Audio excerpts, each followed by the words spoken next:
Good evening, everyone. I'd like to thank you for coming out today to our meeting. This is Tuesday, February 18th, 4 o'clock portion of our meeting. We're going to get started off. Mr. Ward has agreed to lead us in our pledge, and Mr. Ward's going to lead us in our prayer, and Mr. McCoy is going to lead us in our pledge. So please stand.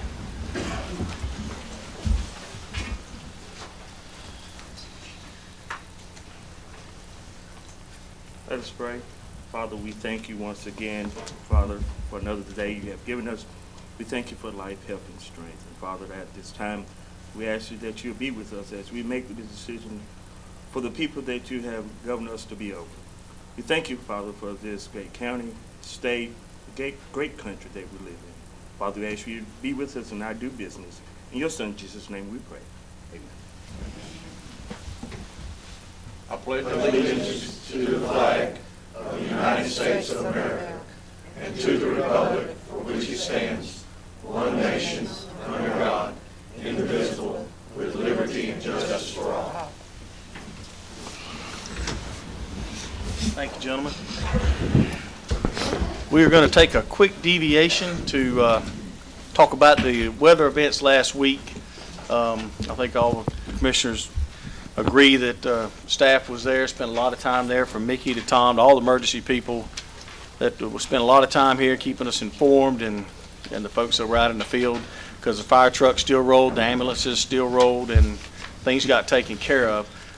So thank you again to all of you for that. And what we decided to do was sir? Could I make a motion to excuse Mr. Tate Absolutely. before we get started? Absolutely. Mr. Tate's going to be a little bit late. So. Yes, so I'd like to make a motion to excuse him. Second. Have a motion and a second to excuse Mr. Tate till he gets here. All in favor? Thank you for reminding us of that, Mr. Brown. We have an item here. I'm going to request that you gentlemen vote to put it on the agenda, and then we vote to approve it. But basically, we opened a couple of debris sites for folks to be able to take vegetated debris. I think it has been well received. Although from a perspective angle, if there was a tree that fell down in your yard, you had a pretty bad storm, but overall we got lucky with bad damage. There's a lot of debris, but and unfortunately we did have one fatality. Got hit by a tree that fell due to the ice, so our hearts go out to that family. Anyway, I was going to ask that this item here, if someone would please vote to add it to the agenda. Mr. Chairman, I'll make the motion to add this item to the agenda. Second it. Have a motion and a second. All in favor? Please raise your hand. And once again, if we could have a motion to approve the expenditures for the debris sites. So moved. I'll make that motion. Second. Have a motion and a second by Mr. Ward. All in favor? Thank you, Tom. Mr. Thank you. And Yes, sir. Go ahead. And I do want to say thank you for the good job that you all have done. I got just a little bit of information you want to hear. Right quick. No more bad ice on though. We don't want that. Okay. Let's might have another one, but and I'm not kidding either. We might. Who knows? Just to give you a little briefing on what happened from 7 a.m. on Tuesday the 11th through midnight Thursday the 13th. Emergency services, and this is all fire stations, EMS, Sheriff's Department, the police departments. We answered somewhere around 593 calls and for assistance. And yes, we did have one fatality, which was in Rocky Point. As a good Samaritan, he was helping his neighbor out, and tree limb fell and struck his head, and he died at the hospital. But unfortunately, that does occur. We could have had more, very easily could have had more injuries. It was a dangerous time to be out. We had from Ford County to Duke Energy to all of our co-ops, hats off to them. They brought a tremendous amount of resources down here just to put the power back. And as of yesterday, officially, all the power has been restored in Pender County. So to give you an idea, there was a lot of power outages and a lot of downed trees. And our debris sites are showing that. There's a lot of debris there now. People have been bringing it to. I have talked to DOT. They are going to pick up on all the state right-of-way. Not necessarily, but they have to bring it, but they are going to clear their right-of-way. And one thing was that they use our sites, and I don't have a problem with that, and you don't have a problem with it. So I think we're going to keep it to a minimal cost, and I don't foresee a declaration, but I've asked for an assessment. If it's a state declaration, we have to have at least 1% of our operating budget, which that's around close to $500,000 worth of damages that we'd have to receive to even be eligible at a state. Federal, I don't foresee that occurring, but it could. It's a possibility. You never know. But it's, we'll have all of our stuff together when we do our assessment and see where we stand. And not either way, like you say, it was well perceived for all the debris. There's been a tremendous amount of it, and let's just pray that we don't have another one. But we very well could. According to the almanac, we're supposed to. But you brought up a good point about the DOT and then us trying to work with them, them trying to work with us. I do know that Senator Rabin called me during the midst of all this, and also talked to Representative Millis, and they were both lobbying for help on our behalf, but also realizing that there were some areas that were a whole lot worse off than we were too. Oh But, gosh, I mean, South Carolina, it looks like it looks worse than a hurricane, and ours was bad enough, but those areas that they're totally going to have to rebuild the power grid in some areas. So it takes a while to do that. No other questions. Thank you very much. Any other commissioners have any comments? I have one. Is this an update on the hurricane, on the, wasn't a hurricane, winter storm? Yes, sir. Okay. Do we have any expense for hotel costs or anything to that degree? Did you have to put any employees in hotels or that sort of thing? We offered it to them. We did put a few, we didn't, but Red Cross put people in the motels. Employees? No, sir. We didn't put any employees in So we that didn't we have paid no- for. Okay, so we didn't have no employees that had to be housed in hotels during that time? No, but based on experience, and the next time I'll probably block some rooms off at the Burgone Motel. It's just tough to get sleep and work and everything in the EOC. It's just not really designed for that. So we'll probably end up putting just block off a amount of rooms for an event like this. It makes life a whole lot easier. I thought it was commendable that I heard that the employees were all over there and stayed, the majority, at least all of them were. So all of them were over there, stayed over. Most of them were that were required to be there, yes, sir. Okay. But yeah, it's tough to sleep, eat, and Sure. we only had just a few showers, and it's hard to get sleep, especially when we're all up all hours of the night. And good thing is that things come down, activities come down a little bit at night, but this ice storm's a little different than a hurricane. Sure, I was just wondering if we did have to have any hotel costs, how was it assessed and who would be provided those accommodations versus who were not provided those accommodations? Right. Well, we offered it to them. Nobody was any takers as far as that goes. Okay. But that's the only place we have right Sure. now. If you'd be willing to build one, I'll definitely use that facility. I don't hear any takers on that proposition yet. Mr. Maybe Collins. one day we'll have some more motel space in Pender County, but right now we're sort of limited. And if we do, especially during hurricanes, we try to accommodate our personnel in one of our schools that we use for emergency services, which is Cape Fear Elementary School that we use for our emergency workers if we have to. This that was manageable event, and so it's really wasn't needed at that point. But the problem with this was it was just really too dangerous to be out and have employees come back and forth. So we had to bring them in and leave them in. The Sheriff's Department had to do the same thing. EMS had to do the same thing. And this makes it tough for accommodations. They just have to sleep where they can, find a place to roll up and go to sleep. So they worked on like a 12-hour shift? 12-hour shifts, yes, sir. Long shift. And two, for you have to bring the net shift in and let them stay whether they do anything or not. So you got to worry about feeding them and finding a place for them to lay down. So yeah, it does bring the cost up just a little bit, but it's just the nature of dealing with the beast and what we have to deal with. We're just not used to this type of storms, and hopefully we won't have any more. But so much for global warming, not getting into that politics, Yeah, but that gives you some idea of what we have to deal with. it's hard to explain now. Yeah, every now and then, I think you're gonna see it. You know, I think the last time we had this was over close to 10 years ago, so, I a whole lot rather have the snow. I could deal with Oh, yeah. feet of snow rather than the ice and the sleet that we had. But they did, everybody did very well. All emergency services did well. Thank you. All right, thank you. We'll move on into item number 1, which is public information, which is update of regional planning initiative focus by Project Director, Mr. Sharp. Good afternoon, thank you very much. Last year when I was here, we said we'd check back with you at midterm, and I'll give you a progress report on where we are on this. Focus, you know, is a regional planning initiative for the 3 counties. There are 15 community organizations that are involved, local governments, private nonprofits. Over the last year, we've developed a regional database. This regional database is online. Excuse me.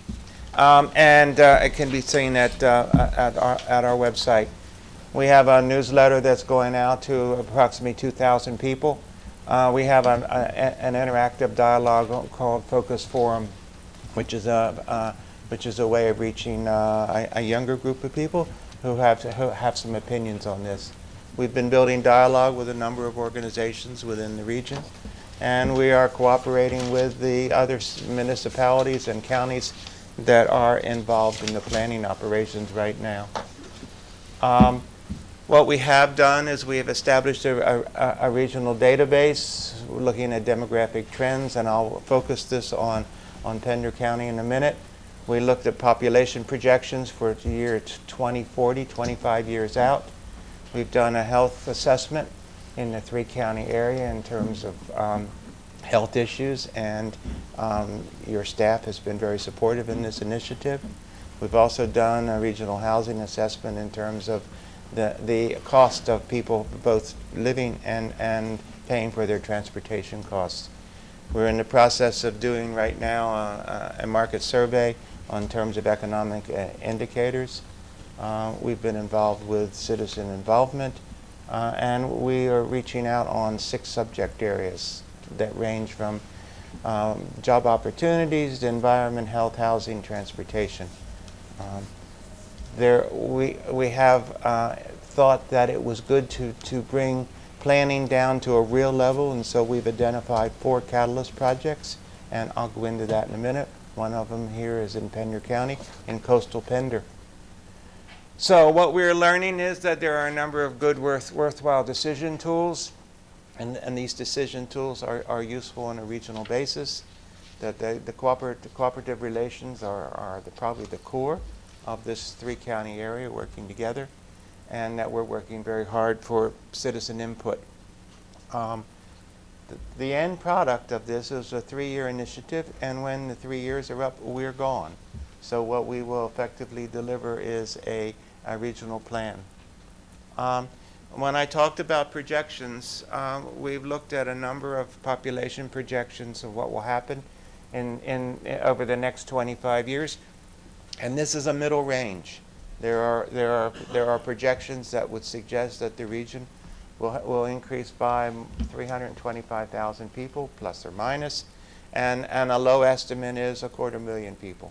So when we looked at with this middle range projection in terms of what could possibly happen in Pender County over the next 25 years, and this is a projection, there are all kinds of estimates to go into this. We looked at it will more than double its size, and somewhere around 60,000 people will be settled in Pender County. How many or few or where they are is your decisions. It will be a series of decisions that you as elected officials make, and how well they live in Pender County will also depend on the decisions you make. Just to use that as a comparison, looking at the other 2 counties, Brunswick counties will probably add more than 100,000 people over the next 25 years. This is both natural growth, people having children, people staying here, people living longer, and also a number of people moving in. The number of people moving in will be very much dependent upon job development. And what happens is someone comes to the region, and then family members follow them into it. It's a traditional pattern that happens. And if you look at New Hanover County, there's approximately 200,000 people there, and over 25 years there will be about 130, 135 people on it. The reason to focus on population growth is because the nature of planning is to prepare for the things that will occur in the future, and to do our best estimate is to look at how this will happen and what kind of decision options there are. Talking about the catalysts, when doing community planning and community development, it's important to bring it down out of the estimates and the population projections and talk about real life kinds of things. So in identifying different opportunities within the region, we had about 14 different options of trying to help things that are already going on. And so on Coastal Pender, we're looking at public-private partnerships in terms how we can bring information and perhaps resources to your development process. In Leland Gateway District, they've done a lot of innovative kinds of planning, and nothing's happening in downtown Leland. And so they're really, the town council there is very interested in asking why, what can we do to balance the growth in Brunswick Forest with the Gateway District, which is just across the bridge. Castle Hayne had a small area plan that developed and was finalized in 2008. You all know what happened in 2008. The market crashed. Nothing happened after that.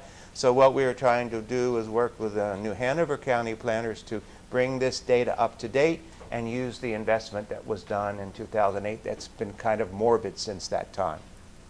And finally, in working with the city of Wilmington, there is an area of north of town that seems to be growing around the community college, but the area south of town on Fifth Avenue and down towards Greenfield Lake is kind of not developing, and so we're focusing with them on what could be done in order to galvanize community activities.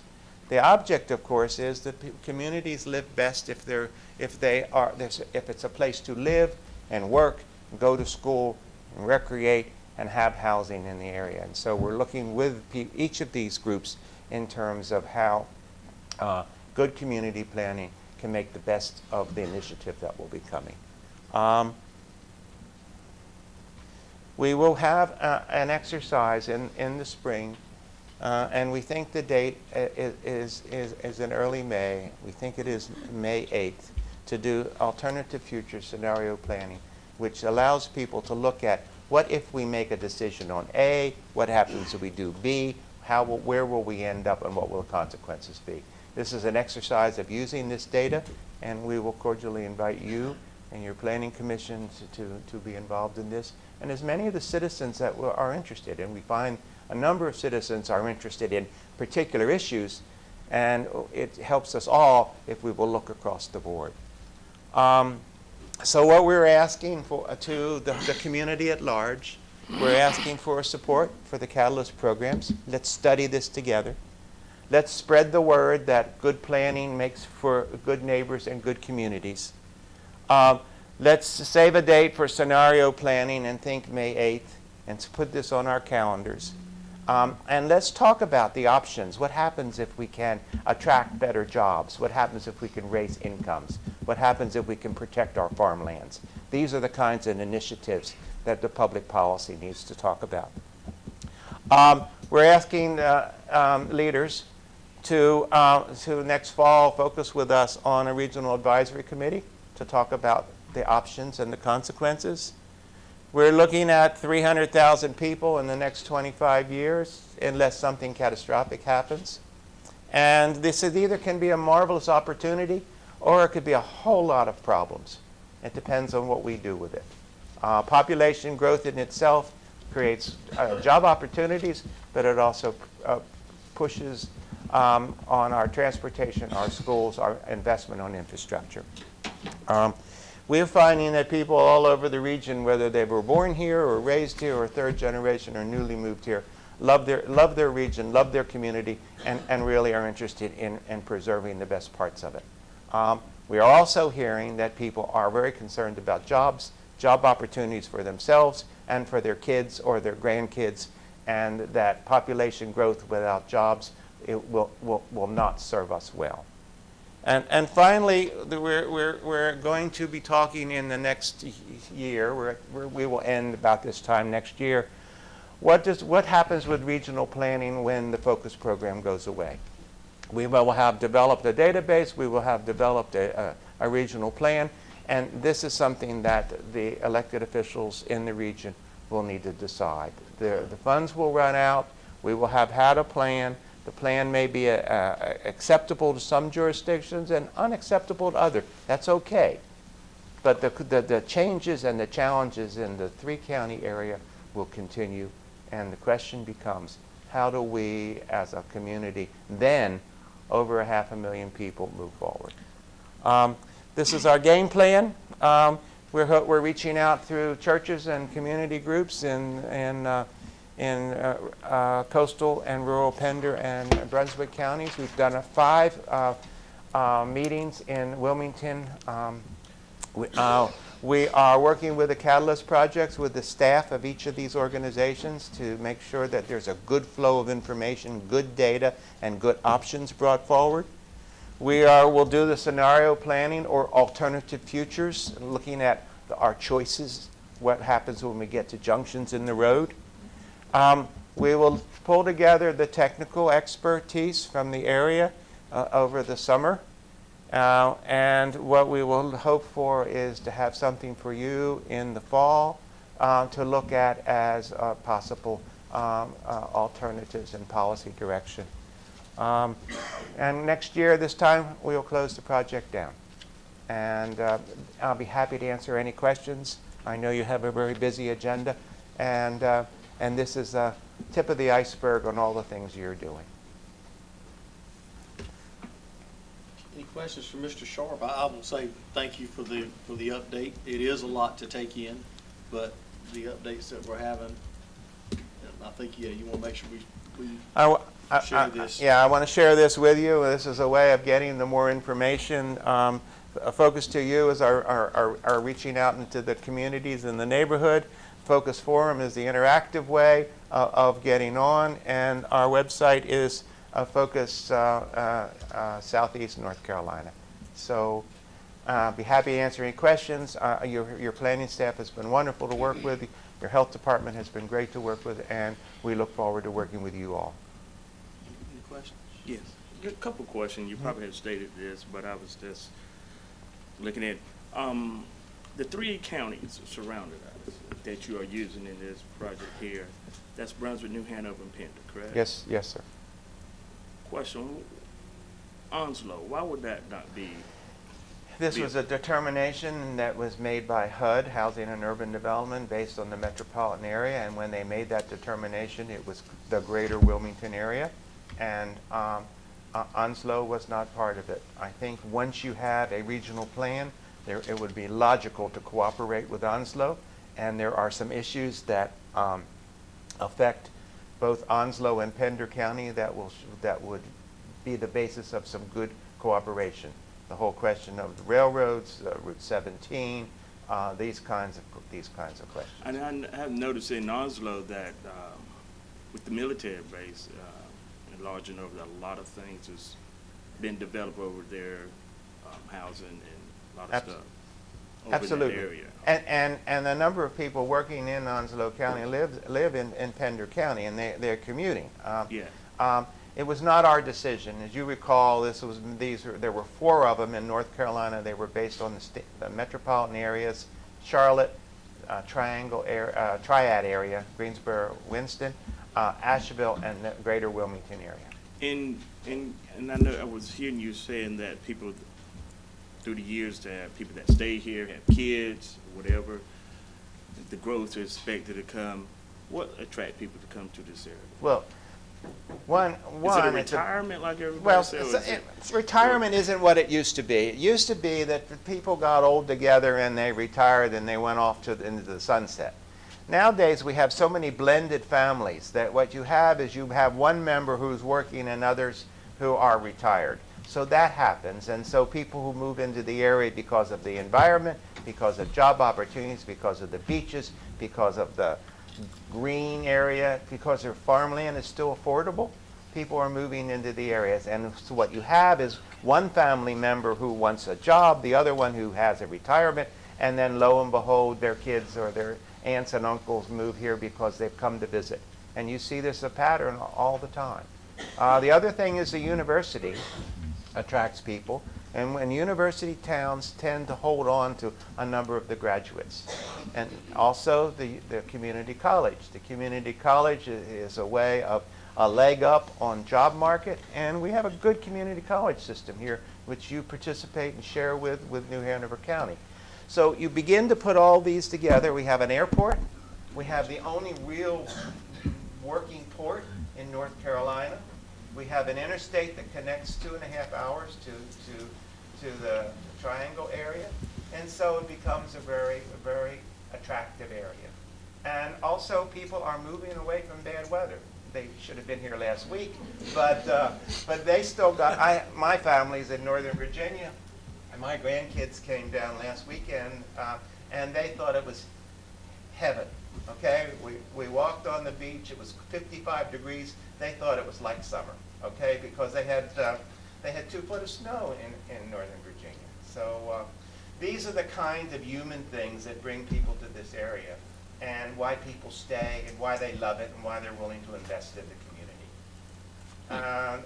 We can give you some harder statistics on where people are coming from, but we all kind of know that based upon the housing market and who's buying.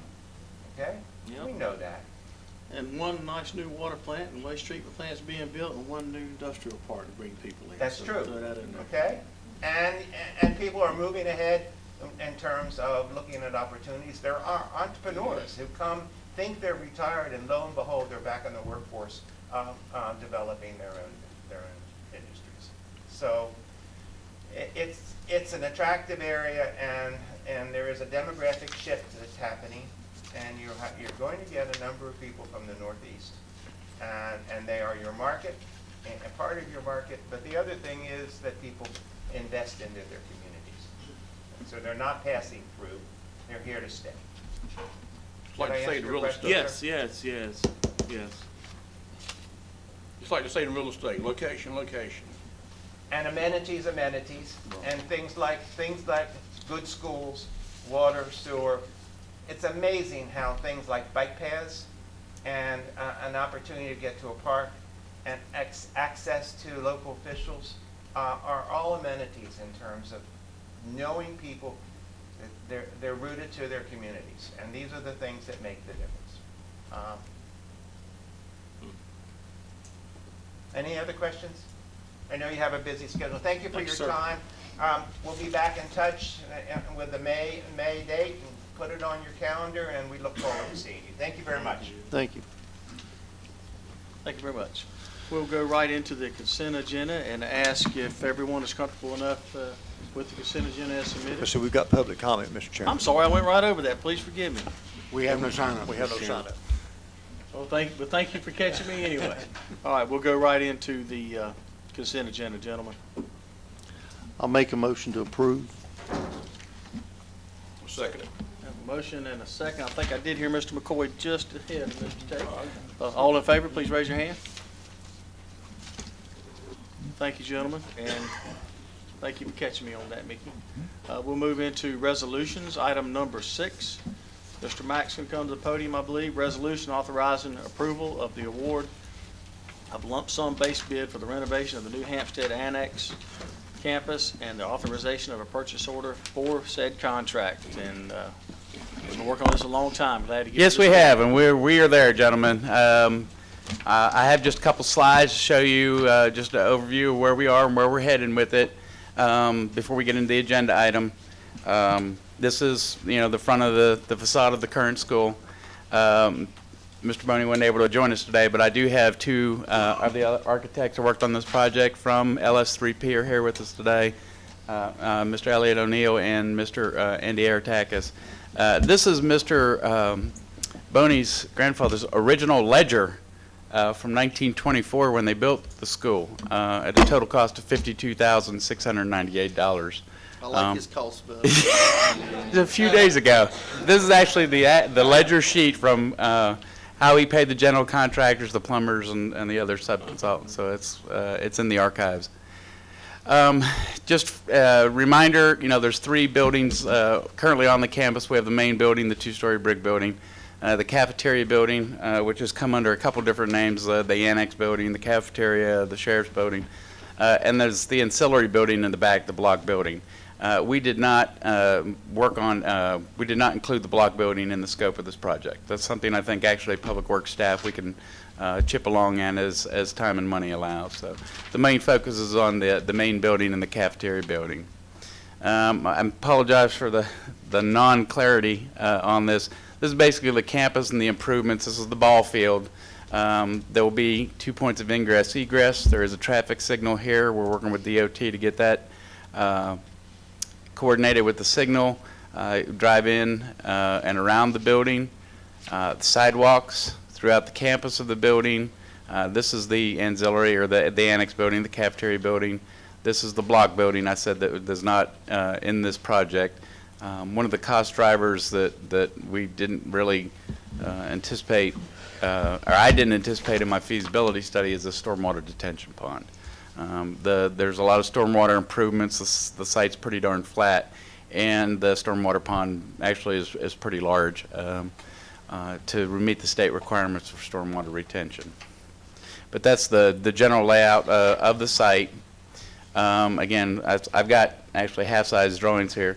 We worked on several different occasions with all the department heads, all the folks that are currently in the annex.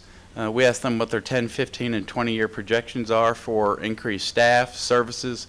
What do you foresee the future to be for your services? We had a couple different charrettes with them. And then LS3P went in and actually put bodies in seats. I mean, they have gone to the level of detail that they could show you where the file cabinets are proposed to be for 15 to 20 years from now for the staff that the department heads talked to them about at the time that we were meeting with them. So the building's actually, it will meet today's needs, but it's also designed and ready to accommodate 15 to 20 years worth of growth, going from, say, 30 personnel to 50 or 55. All those needs have already been configured into the space of the building. You notice in more detail, like this is environmental health, planning, permitting are on the second floor. This is where the elevator will be. This is the auditorium. I believe there's 239 fixed seats in the auditorium. Handicap access for the stage is there. Very nice brick handicap ramps into the main facade. Also well, I guess it would be the southern entrance. Again, you can see the sidewalk patterns. Our own Margaret Gray has done the landscape plan. We took that out of the bidding so that there wasn't increase or overheads in that. Margaret actually designed the landscape plan, and we will plant that in-house for the entire site. So it's been a labor of love for all of us. Basically, the exterior doesn't really change. The brick is good as it ever was. The portico will be replaced almost in its entirety. New columns, new wood structures will be the main difference, but similar. I mean, it'll be a new version of what's already there. So the portico will still remain on the front. And then this is the annex building where the sheriff's... Excuse me, so the columns are going to have to be removed? I'm sorry? The columns? Will be removed and replaced. Mm-hmm. They're actually, they're hollow. They're wood hollow because the roof itself doesn't weigh quite that much. So they're about 1.5 inches thick, but they're sectional wood, but they will be replaced to make sure that they support the future and wind load ratings. We want to make sure it doesn't blow off in the next hurricane. Haven't lost it yet in 89 years, so we don't want it to go anywhere during the next one. I'm worried about that one. Huh? It's made it through all these hurricanes. Hazel and all the big ones. I do want to ask you one quick question. Absolutely. Were you talking about the handicap ramps on the front being brick? Yes. What part of that, how well will that brick match? We have found new brick that is very, very, very, very close to matching. It would you'd have to be, almost have it pointed out to you. It's been amazing. We've had several samples. Andy, here, raise your hand, Andy, has worked tirelessly on bringing this project together. It's been, I believe, labor of love for him as well. And we have samples. I mean, we took them out there, they set them against the bricks, and I believe you have to have somebody point that out, that that's not the original brick. It's quite an amazing thing. So we are fairly comfortable. It's not going to be an eyesore. It's not just, the blends are very, very close to the original brick. So, and it's, again, it's, the wood one is there now, but this will, be like a half wall. So it will be brick and kind of blend in with the building. It won't just, I know I can't blow this thing up, but they're very aesthetically pleasing. And then it meets the ADA requirements to come in, provide a landing, and then come on up into the original stoop of the building. All the stoops, all the concrete steps, they'll be demoed and rebuilt during a part of this construction. And then, as I said, the cafeteria building, we're going to put the windows back in that thing. They were boarded up, blocked up at one time. This will be the public entrance, which is the side that faces the ball field.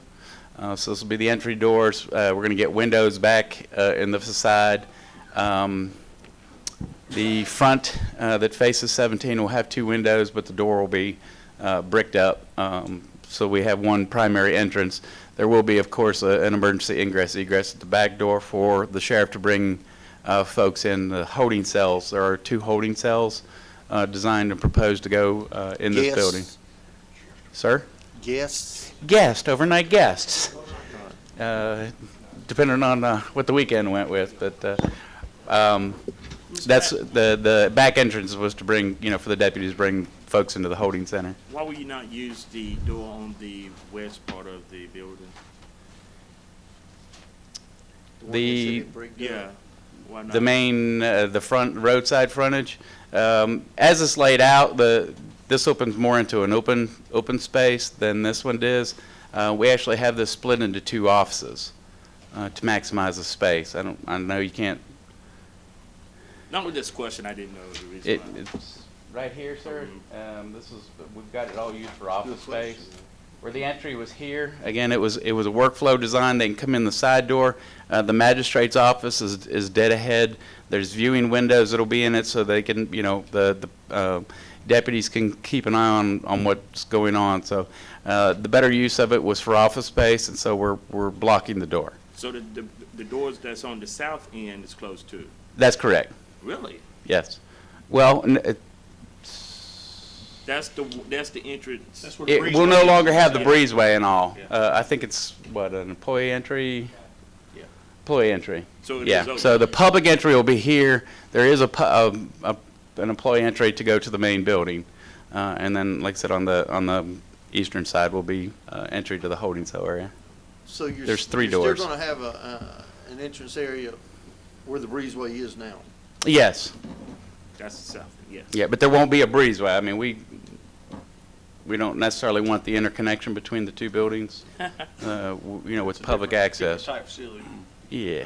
So that building will be exclusively for the sheriff's department? It is just the sheriff's department, yes, sir. Again, the designs are here that we can talk about, or you could see. There's no good way to show you, with the PowerPoints. Question. Mm-hmm. The special guests will be coming in the back, correct? Yes, special guests will come in Will they have this entrance. a carport? And there's no carport proposed for this. I wonder would that be needed, say if There's it's a rather canopy, but rainy? not a carport per se. Again, I think the intent is as a holding facility rather than I didn't know it costs when the bad weather, you're going out to the car. And that's a question. That's a carport. There isn't one designed for it, sir. Okay. The holding cells are here in the backside for interrogations and whatnot. But again, this is all gone to the department heads. It was their input that brought us to this point. I think they all have blessed the plans and like it. I know we worked very diligently with the sheriff. So is the parking that to the sheriff's office in the front, correct? What I'm seeing? Actually, it will go all the way around. We wanted to make sure that you'll see there's a little concrete island here, but there is ingress and egress, right in, right out, assuming the patrol would come in and straight to the back of the building for the guests. General public, general parking would be here at the front. My other question, this will be my last question. That's question. We're here to try to answer them, sir. Thank you, Sheriff, for being there. Have you talked over how it would be better, efficient from the sheriff's office, how it will work out for us? Yeah, I just want to come say, just for clarification, I don't have the staff to man a holding facility on the east side yet. When we started talking about this, we were looking into the future. And in the future, one of the problems we have on the east side, and we say only for the sheriff's office, but we do hopefully in the future, as we grow, if we have a magistrate, the magistrate will be there. The breathalyzer room will be there, so the highway patrol and the beach towns will be able to use it for that purpose too. One problem we have on the east side, especially during the summer, and I think there's some people from Topsail Beach here, the arrests, obviously the amount of people go up on the east side of the county, specifically the beaches and the island, the arrests go up for all of us. So to be able to have a place in the future where we can, the police officer or the deputy or the highway patrolman can take the person to the magistrate, they'd be put into a holding facility, and it will not be set up for overnight stays. We'd enter a whole new category of institutional, ever how they rate stuff. So they're just guest rooms. It would be a holding cell, and should they not be able to bond out, we would transfer them once a day or twice a day to Burgall. But I think the key is here, we have built with the future in mind, and it would be great for the east side, because it takes a long time. If you're at Topsail Beach and you arrest somebody, by the time you make the arrest, take them to the magistrate in Burgall, put them in the jail in Burgall, and drive back, you're talking 2 or 3 hours, you've taken a police officer off the road. Same goes for the deputies in Hampstead, the troopers over there. So that's why in the future, especially looking at the growth numbers we just saw, we know it's coming. We want to be able to sort of, and we're going to be ahead of the game here. I'm just concerned about that back door where I guess that's going to be landscape. I'm just wondering, could those cars be pulled up closer to that back? Well, let me say, I did want to say, there's not, but for a couple of years, unless y'all give me some more staff right now, we're not going to have a holding cell over there. So, this is a 5-year plan. If that's where we're at in 5 years, then it may be at that time we can sort of design how we would like to, do we need a Sally Port? Do we need anything like that? But right now, when that place is open this fall or in next winter, whenever, we're not going to be bringing prisoners in and out of there. Because that's good for Topsail Beach and Surf City. When you have, I'm not saying the beach is a crowded, rowdy place over there, but when you have those the officers coming from that area and have to go to Burgall and they can come there, that could benefit from you all. And of course, I'm not trying to bring you all into this funding part, but that will be very benefit to. It's good for us too. We've got 2 deputies work the east side on any given time. So, if they make an arrest, they're gone. Yeah. They're over here. They've still got an office to go to and use. We will have that. We'll have a place to interview people. There's going to be immediate benefits, but we're planning for the future. Right. But, hey, all this input's great. We've been working on this for a long time. Thanks.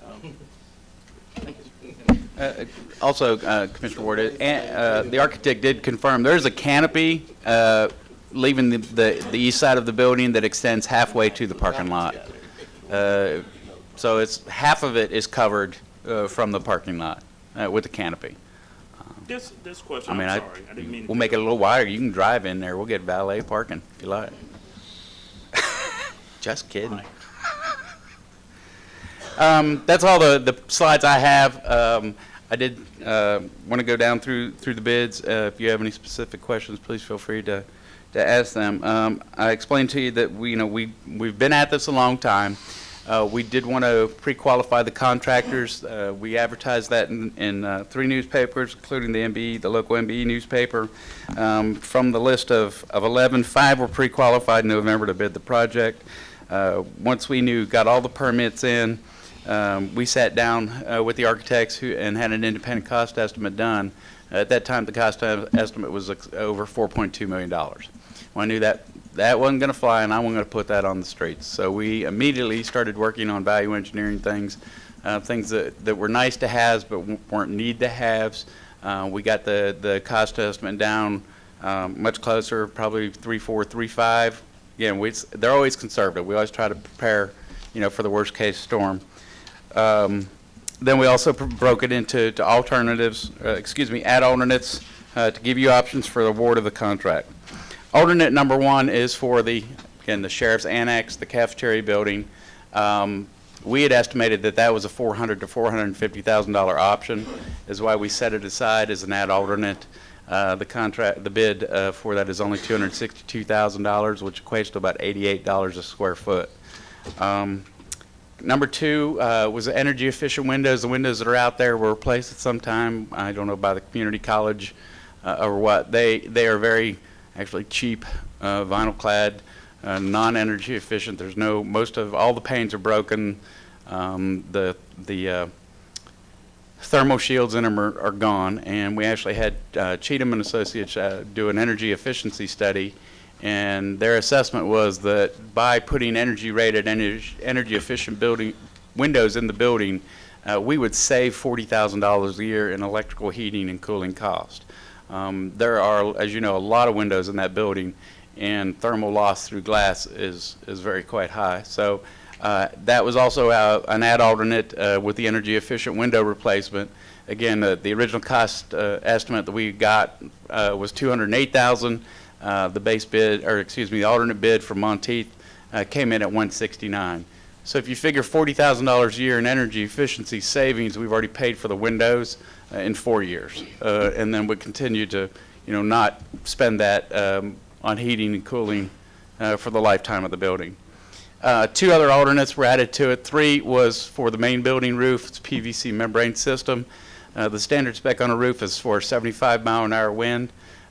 We added as an alternate that the contract and the materials would be warranted for 130 mile an hour wind, which we know because that's where we are here on the coast, which means basically if we have anything, a Cat 2 storm, anything with less than sustained 130 mile an hour winds, the roof will be warranted from this extended warranty if we decide to purchase it.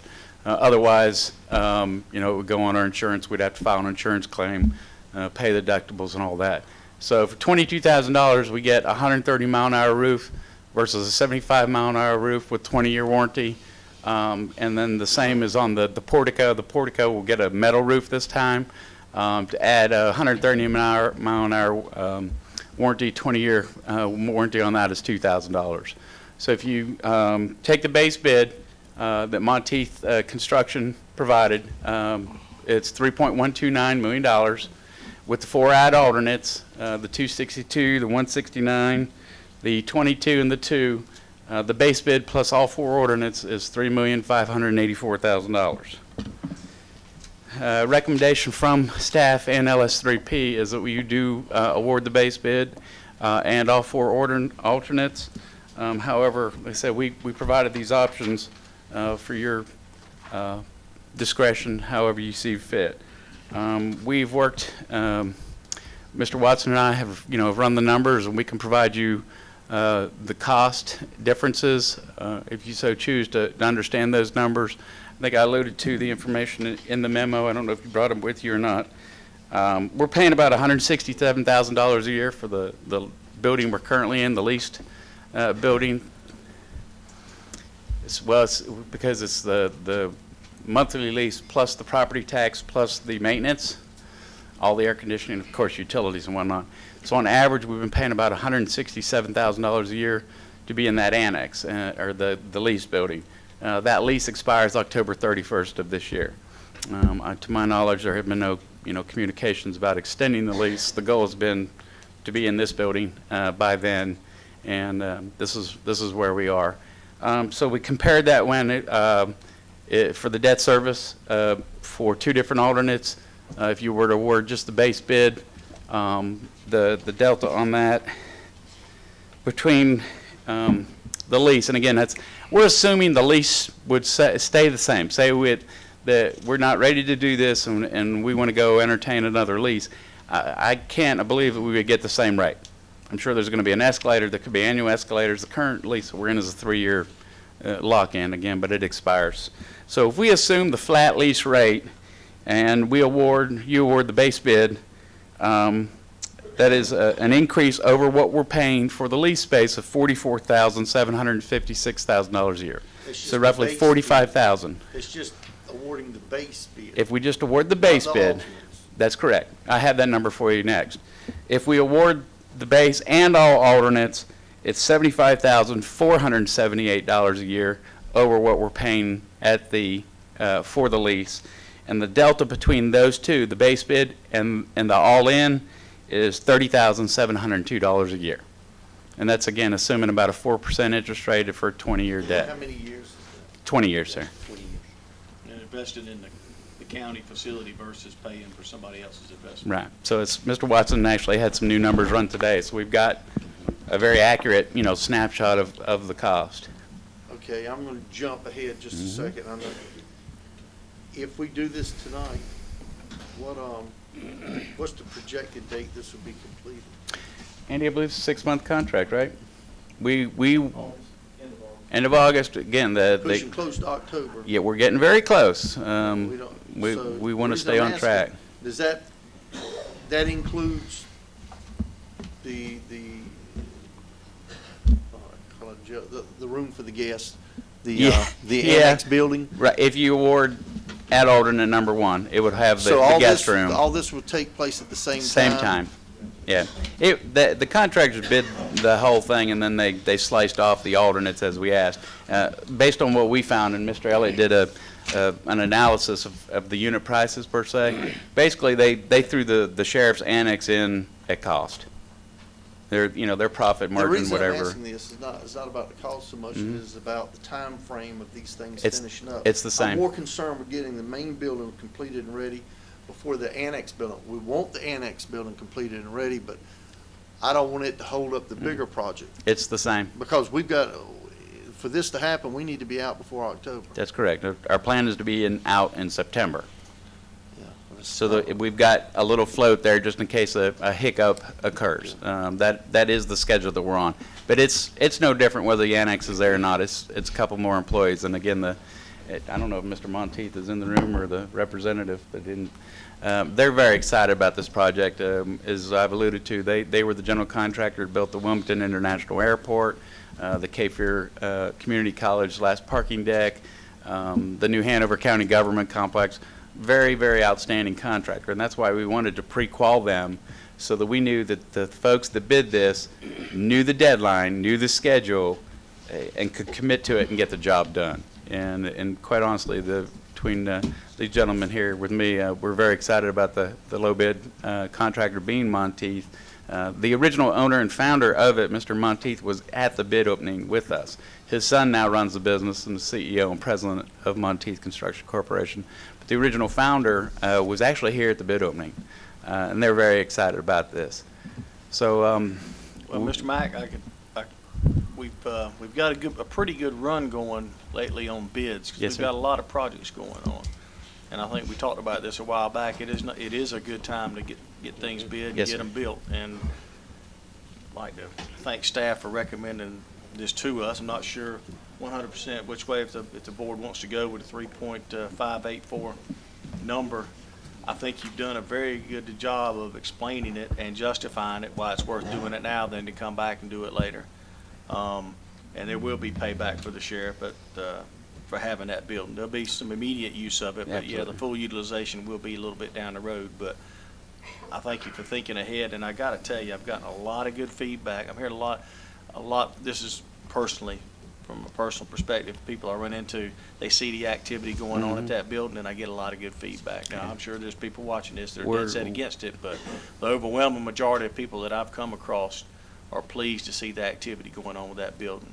And I'm glad that we decided to do this and not be strapped to a lot of rules and regulations that we might be facing with the front of the building and Right. things if we were going after government grants or historical grants. Correct. Nothing against historic people, but, we needed some flexibility to get this done. Correct. And so I commend staff for leading us down that road, and I would love to see a motion for what was presented and that, but I'd love to hear from the individual commissioners too, please. That was funny. I was just thinking you allowed a lot of time for that one. Usually you move us on quickly. I know you don't want to. You busted me. No, that's fine. I just remembered it. You keep us in line, I like that. Let me ask this question here, and I'll be glad to offer a motion of support, Mr. Chairman, if you're ready for one. But in doing that, I got two questions, and it's probably not for you, Michael, but it's probably more for Manager Duvall, and for the commission. Long-term planning. I'm just wondering, can we look at a driver's license office, some space over there on the east side of the county for those folks with the driver's license? And the reason being, I was in a meeting a couple weeks ago on the east side of the county, and I had some people to mention that to me before the meeting.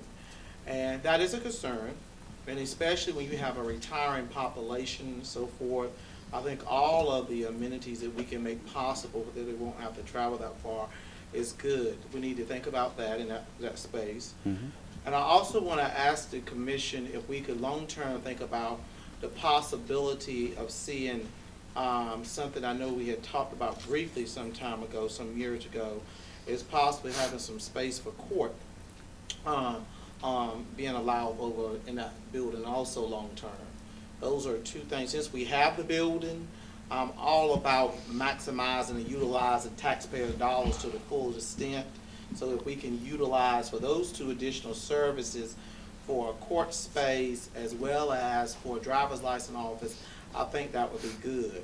And on that same note, I was wondering, what are we doing for planning for long-term staffing? I hear about the jail need over there, and we're gonna make those accommodations.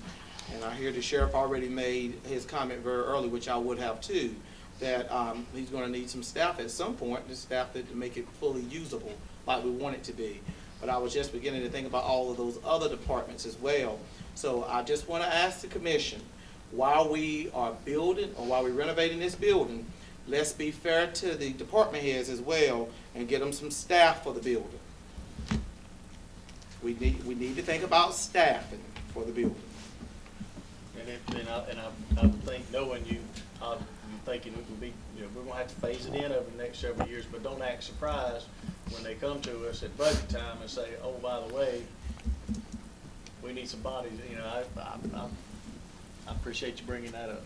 Well, the fact of the matter is that I'm a government employee myself, and I know how people in a lot of places can build buildings, but you got to also think about it's going to take some people to manage those buildings. So long term, and our staff are already overworked in so many regards. I just want to make sure that we are thinking long term for staffing as well. If we're going to do it and we're going to spend it, we need to do it right. Amen. Don't you agree, Michael? I absolutely agree.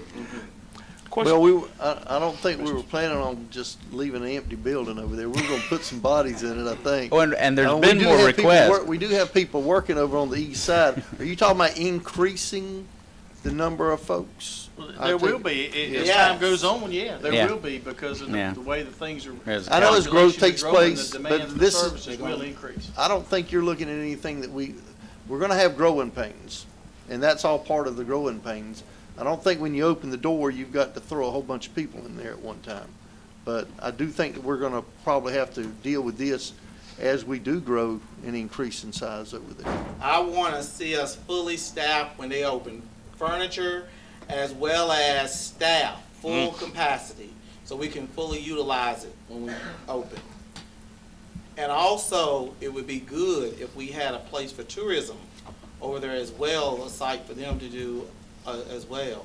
That's a nice building. There's a lot of opportunity there, and I just don't want to see staff having to move from this area to that area and it being an issue for staff because we planned for something but not having allocated the funding fully for it. Do y'all understand my comments? Yes, sir, Mr. Tate. I believe Mr. Ward had a comment too, I think. I did.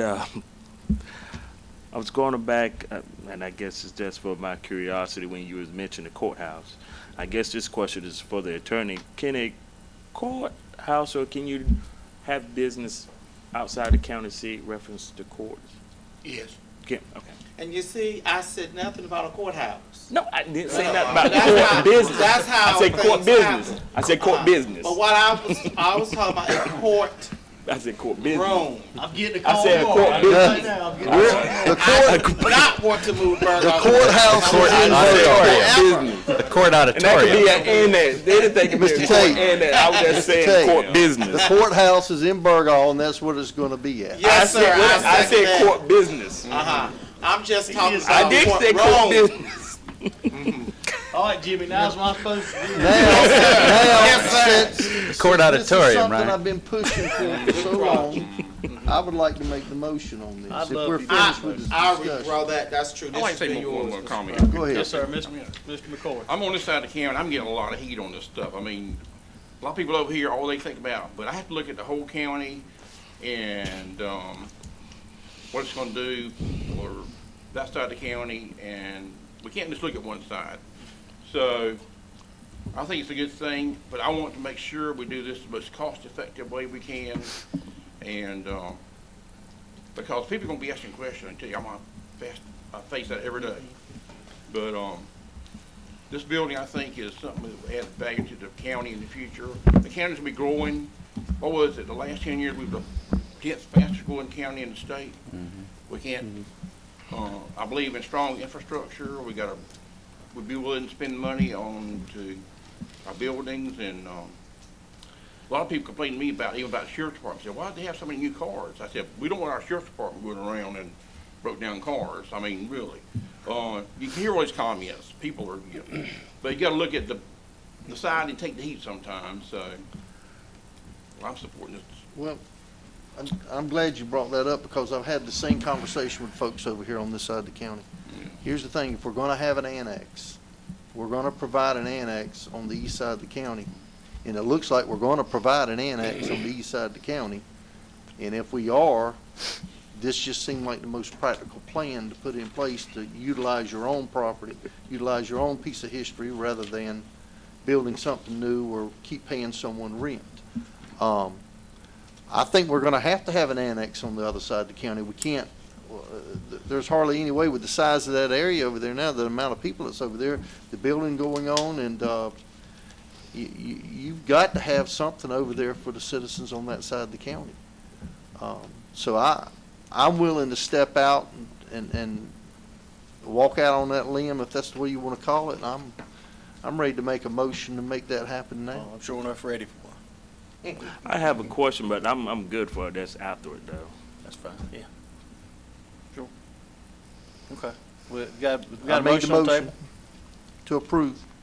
I guess the question should have been done beforehand. Well, no, if you think it needs to be done before the vote now. we No, can do that. it's really, I'm okay with it, but I was That's just, that's a question.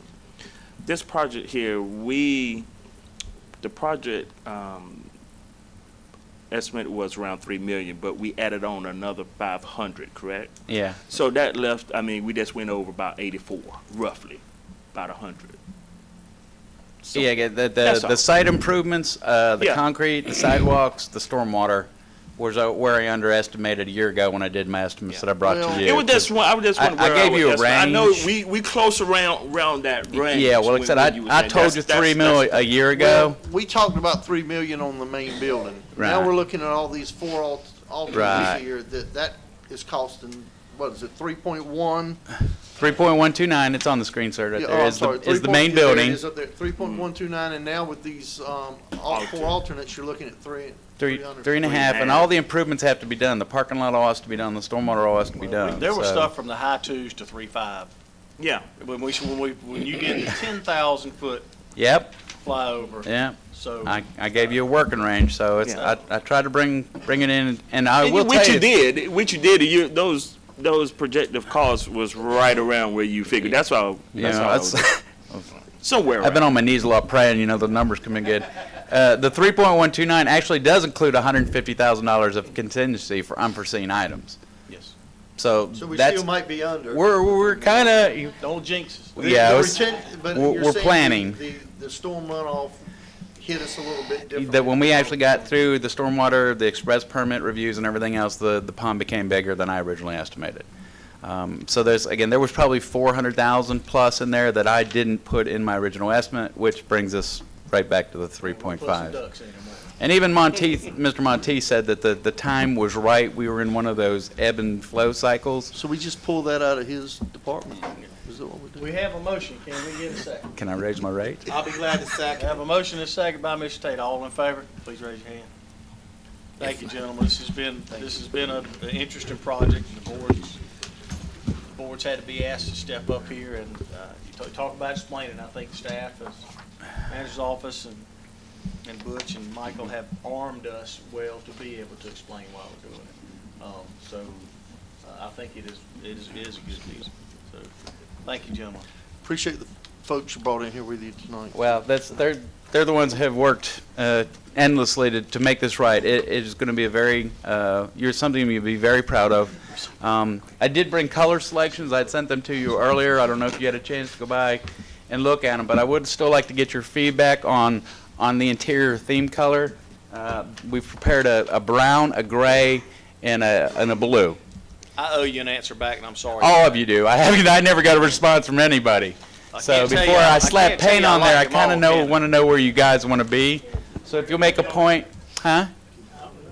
Well, the son of the Yeah, we actually owe an blues answer. letting go on them. But if you can look at these and kind of, I'd like to paint it the colors you want, put the carpets in you want. So we had 3 done. I would say surprising. Oh, I'm good at that. I could surprise you. We're We're gonna go get neon green and and day glow orange or We something. built a house a long time ago, and I don't care is not an acceptable answer. Is that, So- do we I have learned a, that. do we Please- have a particular color scheme that the county uses? Not that I'm aware of. I just thought I'd ask. Yeah, we have some time. We do, but I did, while we were talking about it, the options are here, and I would like to get, your consensus. I don't want you to go in there and go, oh my God, what did he do? Well, let's all So- make sure we get back to Mr. Yeah, Mack. just give me some feedback on if you like any of these options, or we can bring some other ones in. So, thank you, gentlemen. Thank you. I don't guess Mr. Mack is going anywhere. As item number 7, we have a resolution authorizing approval of award of the lump sum base bid for Phase 1 of the Pender Commerce Park wastewater treatment plant construction and the authorization of a purchase order for the contract. Once again, I think the bid was to our liking. It was right on the numbers. As you know, this has kind of been hard and fast. We've been driving this train awful hard. The project was broken into 2 phases. Once we had Project Casper committed to come to the park, we had to get something in place to serve them and accept their wastewater flow as of October 1st, 2004.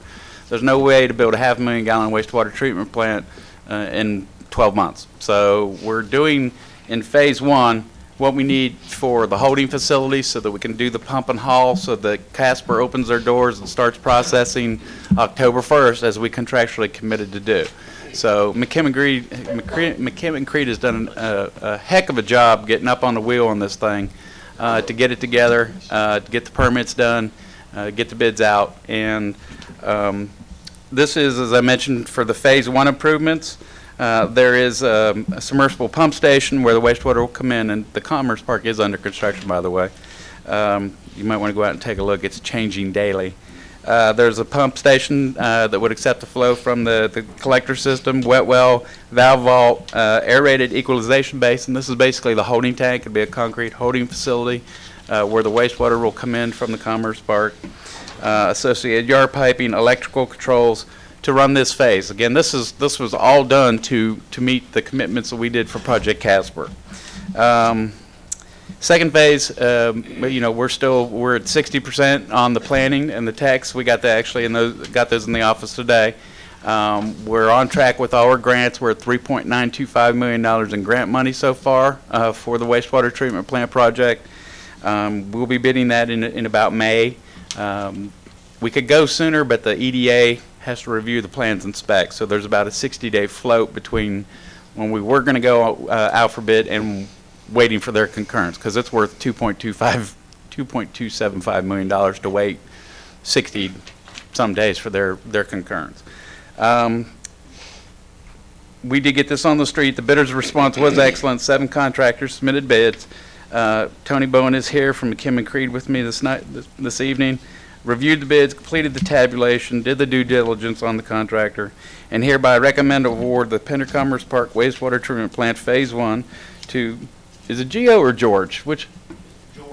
Geo or George Raper and Son Incorporated from Elizabeth City. They also have an office in Raleigh. The engineer's estimate, probable estimate, was between 1.7 and 1.9 million dollars. The bid came in right in between at 1.893. Well, it's a long number. $1,893,880, and we're recommending the board award this so we can get to work. Be happy to try to answer any questions. Folks put in a lot of hours on this, a lot of back and forth. We've been at it. Any questions or comments? I'm just glad to see you got 7 bids. That's good. You get Yep, that many it's bids on still it. good environment out there. And that was the real price. That's a really good price for what Yep. we're getting. It is. There was one fella on there, or one group on there, I'm wondering what they had in mind. They are kicking themselves, I can tell you, because I think they transposed a number, and Yep. they may have been low, but Added extra zero. A lot of times you get the really high and the really low when you gotta start scratching your head. anyways, they were here when we opened the bid, and they went, yeah, it's our bad, so. Fair enough, gentlemen. Can we get a motion? I'll make a motion. Second it. Motion and a second. All in favor, please raise your hand. Thank you. Mr. Chairman, Yes, sir. is that group from Elizabeth City? Is that where you based out of? Our original office was started in Elizabeth City 30-some years ago. Oh, well, wonderful. I know a great university can help share some of that $1.8 million with. Yeah, he's the he's the trustee for there, so I knew that was coming. I used to serve on several boards with ECSU. Well, wonderful. Now, Trey, I wait there after the vote passed. He didn't walk in late, though. Thank you, gentlemen. Good job. Mr. Mack, we have you again for item number 8, it would appear. We've been busy folks over my way. Yes, a resolution authorizing acceptance of the professional engineering service agreement of W.K. Dixon and Company for the survey and civil engineering and permitting of the relocation of the Hampstead Solid Waste Convenience Site off Highway 17 and the relocation of the truck scales and scale house from Transfer Station Road onto the adjacent county-owned property along Transfer Station Road in a not-to-exceed amount of $143,700 and the authorization of a purchase order for the contract. One reason I read that is it's been a long time coming. We have had It's been a long several time coming. obstacles and everything else. Mr. Dan Dawson from WK Dixon is in the room back here with Brian. He'd be happy to answer any questions. I won't go through all the details with it, but you know there was 2 moving parts of this originally. One, we wanted to move the convenience site. Then the Hawksbill Cove folks needed to extend Transfer Station Road, which meant they would have to move our scales and our scale house. And it's just been going back and forth, and nothing was moving. And we knew we needed to get off the Highway 17 with the convenience site. Then the bypass plans came up. Then the Highway 17 median safety plans came up. We got to get off that site, period. So we just put the ball out front and said, let's do this, let's do it right. We worked through several engineering firms, loved the proposal that Dixon brought to us, felt it was the most qualified for this project, loved the conceptual layout. We can actually do it in phases. With the actual construction of it, but their proposal is to do everything involved for the whole build out, the whole relocation, going through all the planning requirements that we have to do for the conditional use permits. His proposal is very, very inclusive, very comprehensive. Again, he can dwell down into any of the details, but this will actually let us kill 2 birds with 1 stone, in-house, our design. Nothing that came from the Hawksbill Cove people were acceptable to us. They weren't meeting our standards, and we were just spinning wheels with them. We had Mr. Thurman join us for a little powwow with some of those folks, and I think he got the same feeling. We were getting nowhere fast. So we're going to take the ball and run with this one. We're asking that you would authorize us to award the professional engineering service contract to WK Dixon for the relocation of the solid waste convenience site and the transfer station truck scales to our property in the amount of $143,700. And the caveat to that is that development still won't go forward until that road is completed. That is correct. And what that means is basically once that road is completed, anybody from basically Hilltop to Country Club Road can go to the convenience center and never get on Highway 17, which is what we've been trying to do a long time. Yep. So this has been a while coming. Mickey and Butch were at a breakfast, and this came up. Yeah. So I'm glad this is coming to us. Any questions or comments from the board? As much as I hate to delay this, I do want to make a comment. Please, sir. You remember a few months ago, a gentleman came in here and had some concerns, lived in the neighborhood. Would you at least ask if there's anyone in the public that would like to make a comment to this? That I don't know if anybody's here. We don't have any sign-ups for anyone to This speak. is not really a public, Well, it's not really a public hearing. Well, This- we'll be coming back to you with the plans. I mean, this is to prepare the plans, okay, then let me ask this because I one remember the thing. gentleman, I met with him as Yeah. well. Are there any, is it just vegetation is the only buffer is that the buffer that's being used here? Noise buffer or anything? It's just a plan for vegetation around it? I think, as we came through the general use rezoning process before, and we said we would come back with a conditional rezoning, I think I don't want to speak for Michael or Brian, but I think it was to do anything that we possibly could to mitigate that impact by still being compliant with wetlands and stormwater I just want to permitting. make sure we're Sure. keeping that in Oh, mind, because absolutely. it is going to bring a little noise into the area. we considered earthen berming, we considered privacy fencing, Okay. we understood, I met with the individual, and those are all taken into consideration. All right, so you've already Trying talked to to move it him. away from the property line. You've already talked to that gentleman? then? Yes, we have. Okay. Okay. Yes. My second, the trucks, Yes. you said they have to be removed? They have to be relocated because it would currently be in the way that Transfer Station Road would be extended. Now, that burden's on the developer, okay? And there will be a cost reimbursement at some point, because we don't have to move them. Yeah, because that's what I'm saying. We're going to spend money to move it, and we don't have to. Well, may I? Yes, please. Feel free. Part of a Yeah, different way of attacking it. what we're doing is we're designing it and integrating it all, and we're doing it to a design so it'll work. Yep. The developer had their design person, I will say, come up with a plan that basically said, well, let's just slide this back just far enough for us to move our road, and then y'all work it out. Mm-hmm. And we said, no, that's not good enough. And so what this proposes is it utilizes the property to the best we can. We'll make it operational. Before we would move those scales, the developer's going to have to pay for that. That's right. And they're going to have to pay for the extension of the road to do their project. But that's a different issue. This is putting it all so it will work, and we have to move the convenience center regardless. Right. Yes. So that's what we're doing is we're going to be in position if the developer says we're ready to go, we give them a plan and say, Here- okay, here's what you do. Here it is. We've done the master That plan. Waste management or For which part? that, Moving our scales would be for the developer. he's paying for that. If That's it correct. happens, yes, sir. 'Cause Yes. again, they can decide they They're don't not want to go gonna forward with they're their not gonna development. get through with their project, they're not gonna be able to go one step forward. Right, but on the this big first piece of thing they property have- until this is taken care of. Correct. That was part of something. But this we way, worked out. you're leading the charge, you're doing the master planning, you're taking care of the permitting, so when he does say, we're ready, so here's the plan, here's the permits, go do it.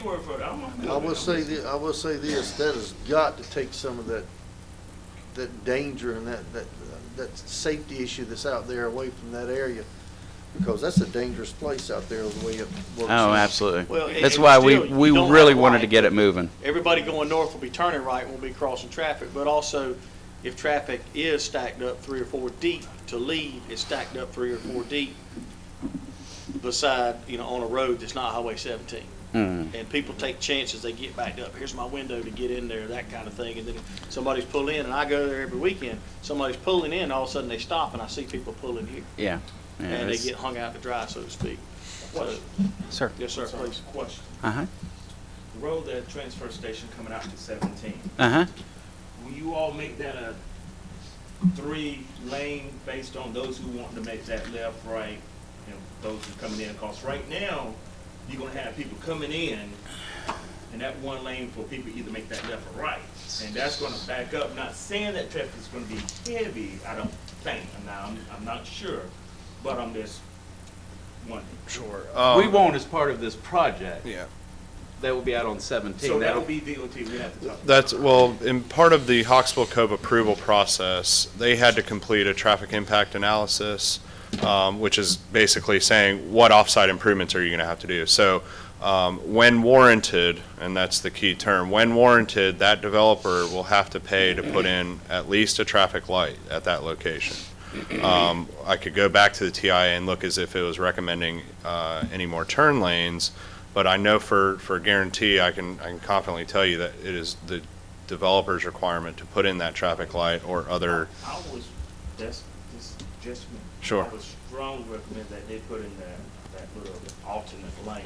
I can follow up. Making that left, and there's gonna be some that's gonna make a right, but right now, as it stands, it's like one way in and one way out, so that traffic could be backed up. I will follow up. Let's go ahead and make that right. Sure, and just because of the impact of Hawksbill Cove, you know, there's other improvements that they're gonna have to do, i.e. at Country Club in 17, as also at Country Club and where Transfer Station extends and connects with Country Club there. But I'll certainly follow up, and I can email the board. Well, and I think the corridor and the bypass is gonna eliminate the competition, because when all this went back, and we can move on here in a minute, but they were wanting a traffic light, the developer of this property wanted to put a traffic light Sure. out. But DOT was telling them it was too close to the one that was gonna be over there by the high school for that development. Well, some of those things kind of work themselves through attrition. But, in other words, I feel real good that we're covered. And it's the time. It's-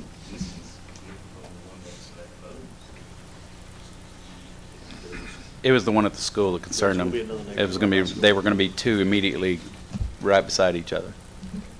Entertain a motion. I'll make it. Second it. Have a motion and a second. All in favor? Thank you, gentlemen. All right. Thank you, gentlemen. I'm going to take a break for a few minutes. I believe we have Mr. Brewer coming up right now. Resolution, that the Wilmington Metropolitan Plan Organization, WMPO, update the coastal Pender Collector Street Plan. Mr. Brewer, take it away. Oh, and I thank you, Chairman, and good afternoon, board members. Couldn't have been a better segue to talk about collector street plans. Is the conversation of getting folks off of Highway 17. This is the avenue in which we have to do that. In 2006, the Pender County joined the MPO as part of the Metropolitan Planning Organization, planning jurisdiction. In 07, a collector street plan was adopted for that boundary. Going back to 2012, just recently, that boundary. Hang on a second, Kyle. Gentlemen, please. Thank you. Going into 2012, the MPO's boundary was expanded again. That expansion was based off of population increases and things that we see that are relevant to an urbanizing area of Pender County.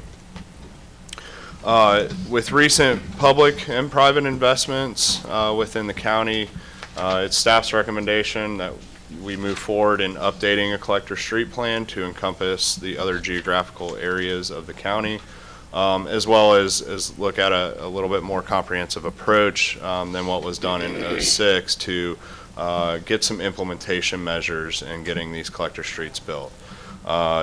Essentially what this resolution is doing is simply requesting that the MPO evaluate this and work with the county to accomplish this task. I'm your representative on the WMPO, and I'm going to commend you, Kyle, for staying engaged with this and promoting this. And this is also a good way to leverage assets for other funding opportunities. Any questions, comments from the board? Hearing none, we entertain a motion. Make a motion? Second. Motion and a second, all in favor? We'll let Ms. Pridgeon know that it was Mr. McCoy and Mr. Tate made the second. Absolutely. Thank you, Board. Item number 10, have Sheriff Carson Smith coming up, resolution amending the fiscal year 13-14 budget ordinance authorizing additional funding for jail contract detention in the amount of $186,000 and authorizing an increase in the purchase order to Onslow County for contract detention. And I don't think any of us are all that surprised. Mr. Chairman, yes, sir. This is the second time I've come back. What we've calculated, this 186,000 should take us through April. What we're hoping then, when we get to just a month or two left in the fiscal year, is and this money is coming out of the general fund contingency. What we're hoping we get closer to the end of fiscal year, only have 2 months left, and I do anticipate we're going to need some more funding, is hopefully we can just sort of look anywhere we possibly can and sort of if we have funds left over somewhere to try to finish the rest of the year. So there's the potential may have to come back at least one more time. But yeah, there's really probably no need for me to get into it. Everybody knows what's going on. It's just right now, just for info. Man, I hate getting old. We've got 26 in Onslow, 5 in New Hanover. So we've been up the past month or two, been up as far as 30-some in Onslow. And when we can bring them down, we bring it down. You know, it's not just we send them there and just wait. If we have an opening, if we can bring 1 or 2 back, and it's a daily thing as far as bringing them back for court. Sometimes they come back from court, but then we'll have to take them right back. So transportation is still kudos to Captain Jones and the jail staff for doing what they do and moving all these people, having them in the right place. The judges don't get mad, and they're where they need to be, and the judicial system, it runs pretty slow anyway, but if we were not to have people there, it'd run even slower. So that's what we're looking at. We believe, again, that this will take us through April, and then we'll see what we can do as far as if anything left we can squeeze out at the end of the year. If not, may have to come back for a little bit more. Thank you, Sheriff. Any member of the board care to comment or have any questions for the sheriff or staff? I have a question. Yes, sir, Mr. State. Sheriff, I see in the last couple, you're right, there's a large amount that we're paying out to other counties. Do we actually do any checking with other counties to see cost analysis? Is there a cheaper way that we know that we have to house these people somewhere until they go to court? Do we check on, like with Brunswick County, for example? I understand they have I don't know, I go to so many meetings, sometimes I try to think about everything I'm saying. Seems like I was here that some places, some counties, the cost is not as much as other counties. Yes, sir. And you mentioned Brunswick. Brunswick, we had, they took at one point up to, how many, Sam? About 15 to 20. I think at one point they were taking about 20. Brunswick County was the cheapest. They were $40 a day per inmate. I heard that. So we were going with them. They don't have the room anymore. New Hanover County is $50 a day, and Onslow County is $50 a day. New Hanover County really, they have filled up too. They have given us 5 beds, and what we try to do, the ones that we send to New Hanover County, we've got 5 down there currently. That's how many beds they've allotted us. The ones that might have attorneys in Wilmington, where they can talk with their attorney, they can work on getting out, so we try to send them there. Onslow County, as you know, just opened up very recently, and they have a lot of room, and they are the closest facility that has that much room to us. And they are, again, $50 a day, which is probably the going rate other than Brunswick, and they might have gone up anyway. If they had room for us anyway, they may have gone up anyway, but we just can't take any more to Brunswick. And then the other question is, and I'm sure you have, had a conversation with the judicial officials, the judges, to see if we can move these people out the court much quicker than having them housed in the county taxpayers' expense. I'm just trying to think of every way we can to save the taxpayers' money. We have, and Captain Jones is, you can look at her shaking her head back there. She does a remarkable job, and that's one of them. The judges and the clerk, the DA's office understand the situation we're in. They, I think, are doing their best. And again, I said it, the court system sometimes runs very slow. Sometimes it's this side, and sometimes it's that side that wants it to keep it slow. Captain Jones probably almost every single day is at some point over in the courthouse trying to see what she can do to get folks moved out, to get people sentenced. Once they're sentenced, we can move them out too. Now, my question is, this is $186,000, correct? Yes, sir. Well, what is the average judge salary? It's diminutive, less than that. I mean, it's expensive, less than that. It would be cheaper for Pender County to hire some judges to prosecute, to get the cases out, than to keep approving all these expenditures every time you come before us asking for more money to pay. Right. And Yeah. you have to do what you have to do to pay them, but at the same time, I'm trying to think about long term. What's the long term solution to this problem? A new jail.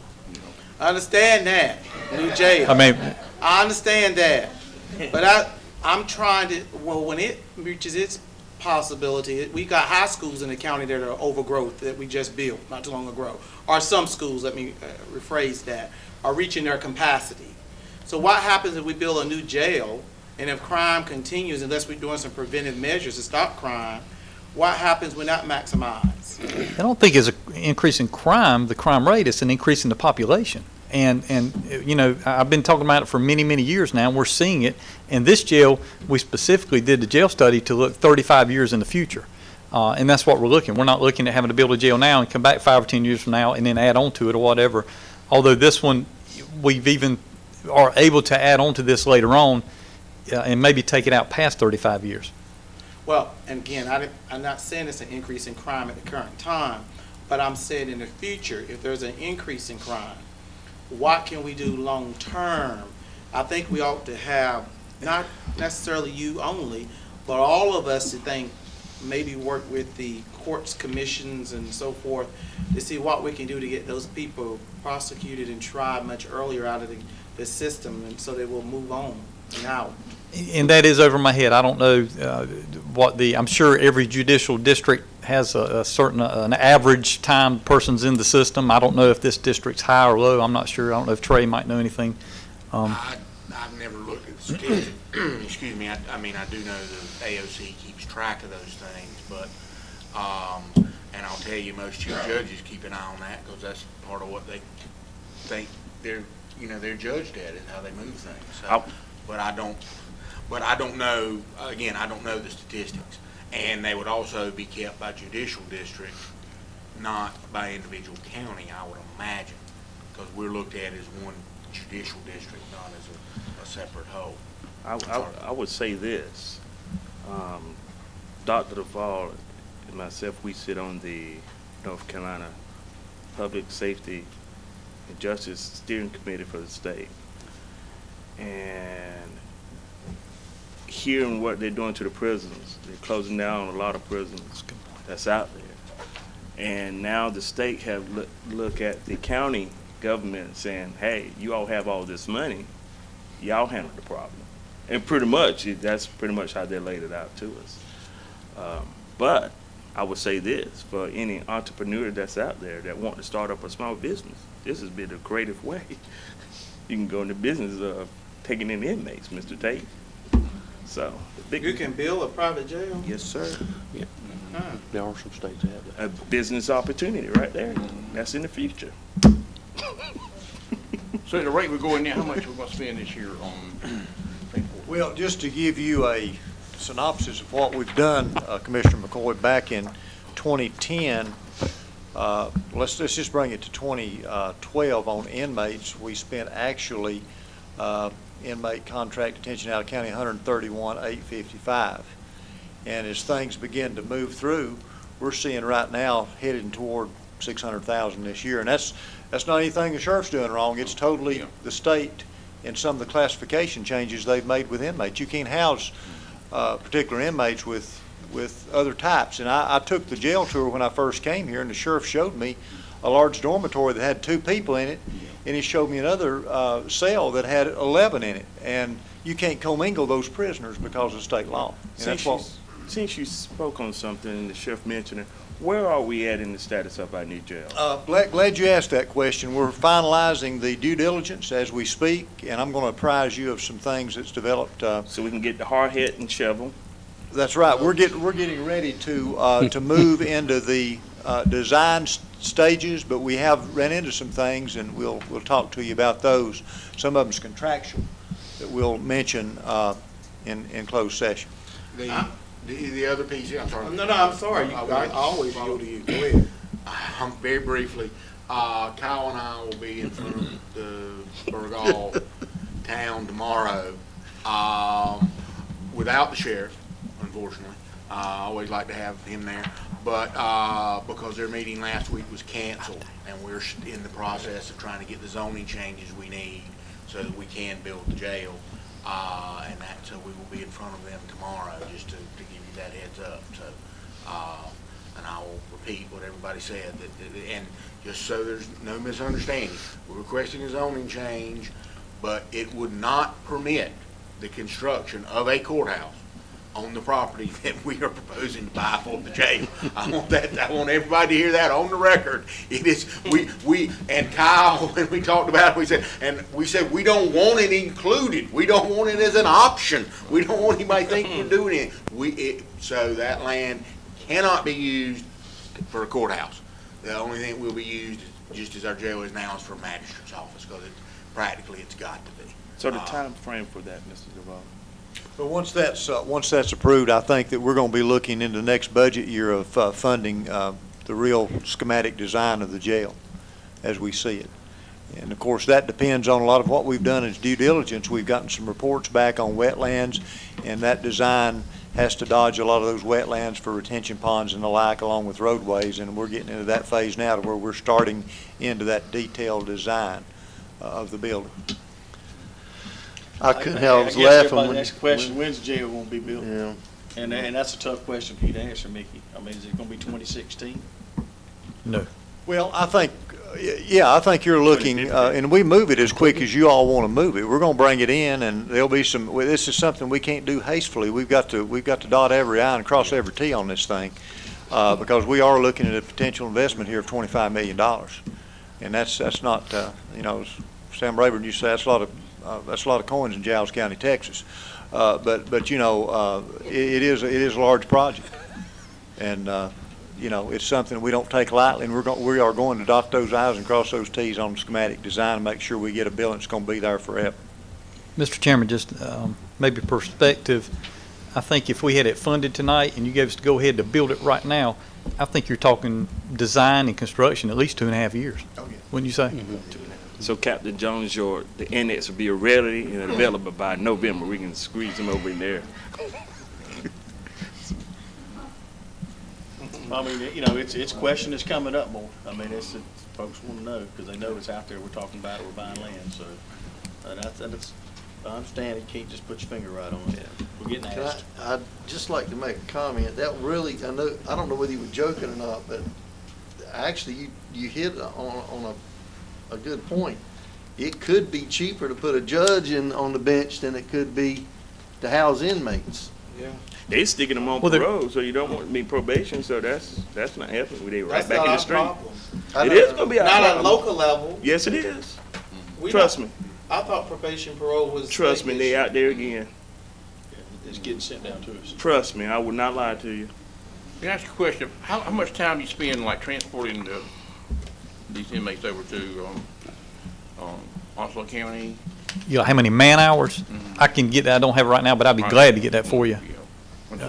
Yes, sir. Miles and man hours, yes, sir. As a matter of fact, we're coming up on the budget. It'll be part of the budget too, so we're getting those numbers together anyway. So it's got a big ripple effect.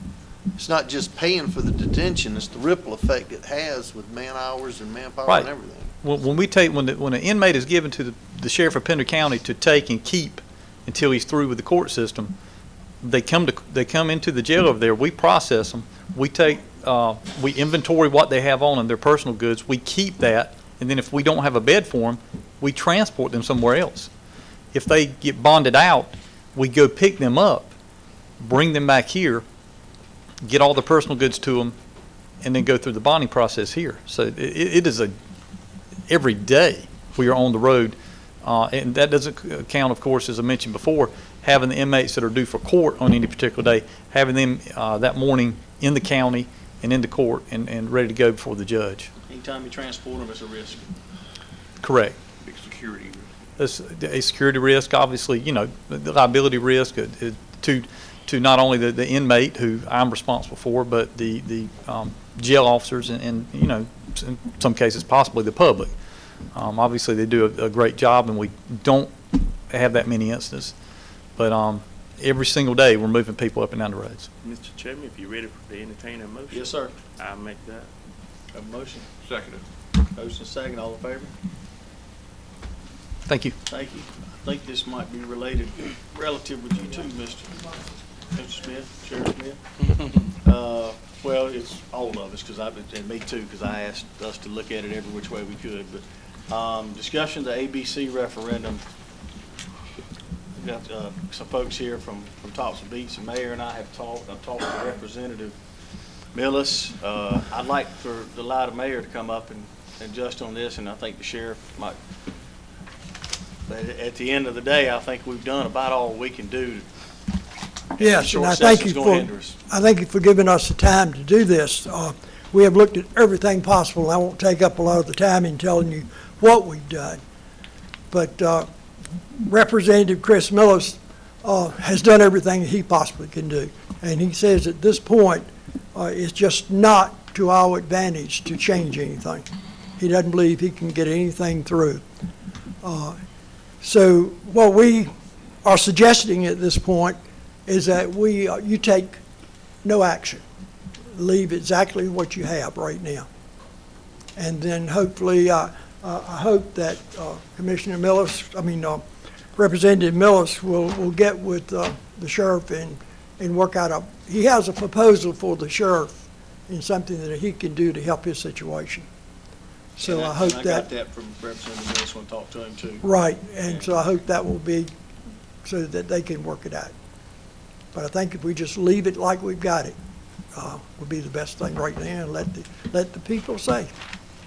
That's why I said, Mr. Chairman, at the last meeting, I spoke to collaborative leadership. And I talked to you Monday night, Sheriff, didn't I? And that's what my comment was, how we can work together. And I like that to see tonight that we have reached a way that you all think you can work together. Collaboration is so good. Absolutely. We've always worked well together, so, and we hope we'll continue Well, I to don't do know so. why. You're two wonderful people. You should. Thank you. Anybody else got any comment? But thank you. He's got the gun, so he's behind me. Okay. That does help get along, folks. doesn't it? Mr. Chairman, if I may, he's been a wonderful mayor, known him a long time, and I appreciate what the town did in trying to come up with another way that might take care of the problem that I foresee we could have. I don't, it appears it's already on for the referendum. It'll be up to the people. I thank the mayor for, they could have just said, hey, we got it, deal with it. But he didn't. He's tried to work with us. And I do hope that Representative, we've got other ways that we can deal with any potential problems that we may have in other parts of the county. But I did want to thank y'all for listening to my concerns, and I want to thank the town of Topsail Beach for sort of trying to do everything they could to help make it right for everybody. Thank you, Sheriff. And it just goes to reinforce that there's some funny laws regarding alcoholic beverages in this state. You would think the town sort of could answer this question for the town, but apparently in every way that was possibly conceived, it cannot be done that way. So somebody was really smart way back when for whatever reason, or it's just unintended circumstances that are pretty interesting. But Mr. Mayor, will you introduce who's with you, please? Oh, yes, I have two commissioners with me tonight. I believe they're the only two that were able to make it. I've got two that are sick. I told them not to come, and one I'm not sure where he is. We haven't been able to find him, but I have Commissioner Linda Stipe with us, and Commissioner Tommy Eggerson. I'm still having trouble with my plate I've got in for my silences right now in pronouncing his last name. So please forgive me, Tommy. And we've got Charles Fisher over here from Topsail Beach as well. Tell Lori to rest easy. This was never about not letting her do something. It was about just trying to look under everything, She's home sick right now. We'll tell her to feel better, and we don't really do any action on this. We're just going to let it go and let the people decide, and that's the way it's going to be. But at least we educate ourselves to the best of our ability. So thank you, everyone, for your patience and respect on this matter. It is appreciated. Okay, thank you. Item number 12, Mr. Mack is back at the podium. And, well, Mr. Mack's at the podium, but I really think, this gets in a little bit of politics a little bit too. So introduce the folks for us and kind of touch on the 10,000 foot, and then we're going to ask the Clark Group to come up and tell us what they're proposing, tell us what they're thinking. I don't think anybody's asking us to make a vote tonight, but I think they want us to have some open minds and just try to think outside the box maybe. And you just took care of my role. So I just was asked to prepare the agenda item. Paul Clark and Penner Utility Partners would like to come provide you with some information. have a discussion, gauge the interest that you may have in developing a public-private partnership, focusing on the long-term solutions and options for sewer infrastructure versus numerous independent wastewater collection systems throughout Pender County. Their proposal was attached to the agenda item in a possible full build-out service area. With that, I will turn it over to Mr. Paul Clark, who I believe is prepared to speak with you. Mr. Chairman and board members, thank you for allowing me to be here, and I'm so glad to hear tonight all of this long-range planning. It's like we're looking at a 40-year plan for Pender County, and I'm here to talk about a 50-year plan. As most of you may know, I'm a lifelong resident of Pender County. I'm vested in this county, and I am part of the Pender Utilities Partners, and we are happy to be here tonight to be able to address you. Last November, I think we prepared an outline proposal and gave it to you. I think you may have it tonight, which kind of outlines the fundamental elements of a long-term partnership. And tonight I'll try to expound upon that a little bit and to provide some detail and take questions. It's our sincere desire to assist Rocky Point Topsail Water and Sewer District in providing state-of-the-art sewer operations within the district through a new model in government, a public-private partnership. It's less new than it used to be, but it's still new. We believe that this model represents a very valuable asset to the citizens and to the economic development of Pender County. But because it's such an innovative concept, I think it's important that we all stop and realize that these kinds of partnerships reflect a lot more than words and contracts. They're really about trust and transparency, and literally about the government and the private sector joining hands. We believe that this is an opportunity that Pender County could enjoy immeasurable benefits from a privately financed deal. And at the same time, most of you, if not all, are aware, this would actually be the first time it's ever been done in North Carolina. We thank you in advance for your sincere consideration, and we believe this to be a win-win for the county. I think I've mentioned before, we're taking this on not because we think this is an easy job. We're taking it on to actually step in and to become public servants. And with that, I want to quickly introduce you to our team because it's important for me to know, for you to know who we are. Of course, I think I'd mentioned last time I was born here in Burgaw and a lifelong Pender County resident. My father's family's from here. I'm a third generation from Burgaw, and my mother's mother was actually born in Wallace. Earlier today we said that we thought most people were born in Wallace. I plan to stay here forever. You can always find me. My brother Steve is here. Steve, just raise your hand. He shares my roots. He's an integral part of our team. He's from Hampstead, and he plans to be there. And it turns out that the science that we are involved in a lot is the hydrogeology world, and that is the world where we actually think of innovative and apply innovative methods to dispose of wastewater and to reutilize wastewater. So that's what we do. You may remember us. We were previously associated with a failed attempt, but we were simply contractors in that case. That effort was doomed to failure for a number of reasons, but the simple reason was that the formula was just wrong at the time. And I think we've all learned from that, especially me, because I've tried to address every single thing that went wrong. And one of the things that didn't go right was that we didn't have an open communication like we should have. And I think that that's the integral part to this. Our financial manager is Mr. John Vincent. John, raise your hand. John is he's a CPA. John is a impeccable character. He has and of tremendous ability. He's been a successful developer for decades. He's known primarily for being such a great guy, such an honest person. He lives in Wilmington, and we're thankful he was able to get here. He's been booked up. Joey Hill, he's our engineering manager. Joey's a professional engineer, and he comes from decades of wastewater experience, and he practices also all civil engineering. He comes from a distant past as an employee of Diener in Wilmington, and understands the regulatory perspective, and he's also a resident of Wilmington. Our last team member is not here tonight. Unfortunately, he has had a death in his immediate family. His name is Bob Taylor. You may have seen him here the last time we were here. He would be our construction manager and really our jack-of-all-trades guy. He is a North Carolina native. He lives in Hillsborough, but he also maintains a residence in Ogden. Well, we're very fortunate to have him because his resume is very impressive.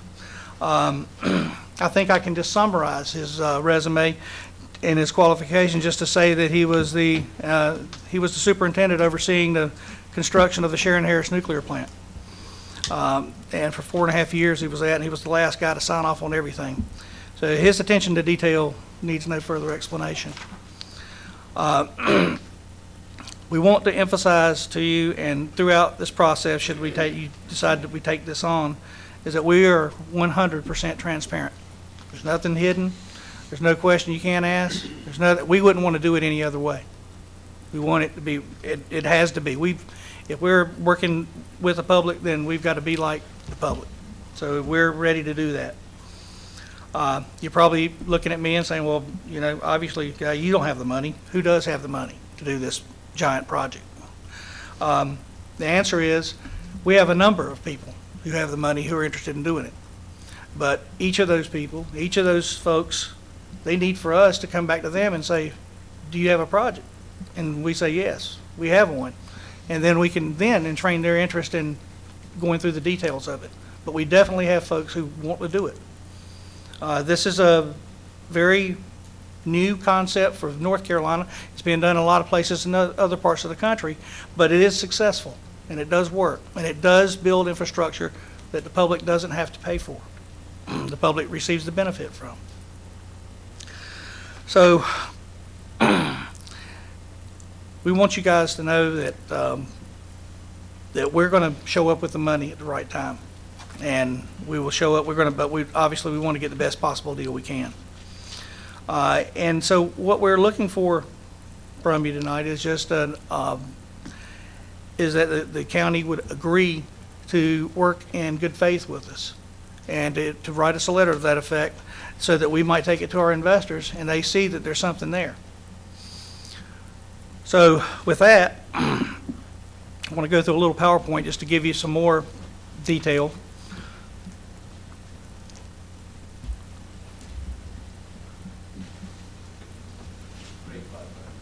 The 3 o'clock button. Okay. It's the only one I didn't have. All right.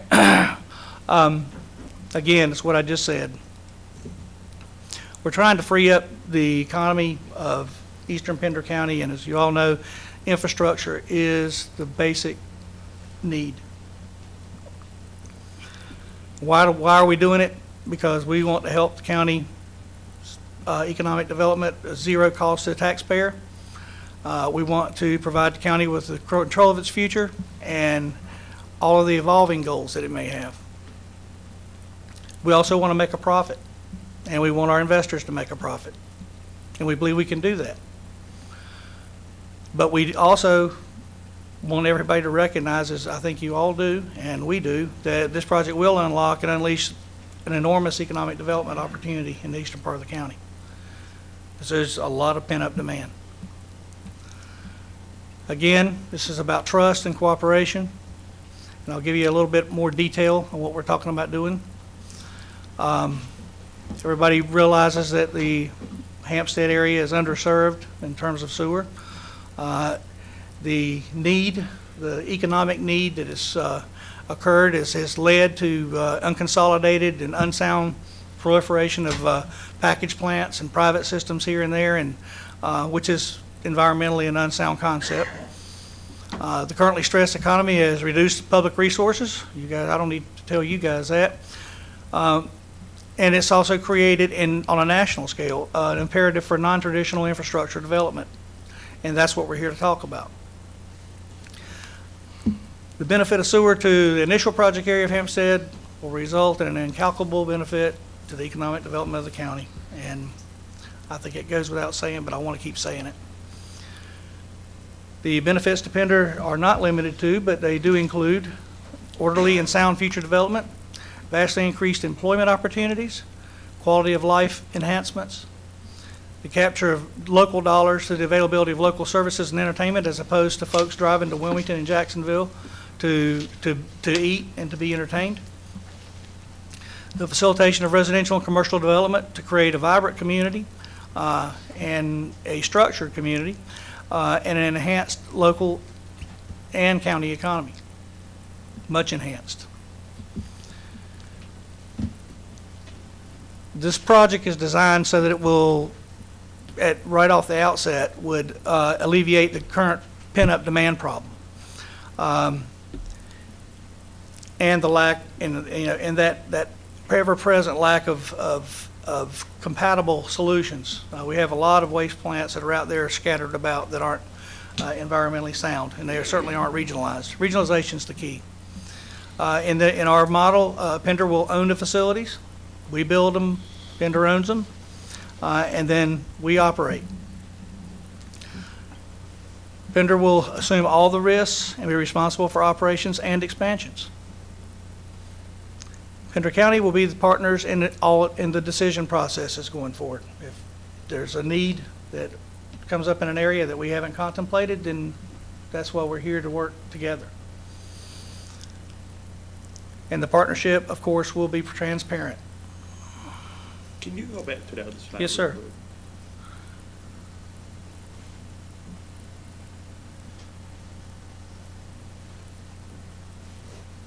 Thank you. Okay. The architecture of the agreements, Mr. Thurman knows well, were hard fought, and we intend to utilize the basic architecture, although enhancing it for the county. There are already a couple of contract documents have been developed that the county's already invested in. The basis of our planning is consistent with the McKim-Creed study that the county had performed in 2008. We also recognize that none of us can fully envision what the future will bring or desire or want, so we also understand that this team relationship is not something we decide upon, sign papers, and that's it. As needs change or develop, we work together to address them.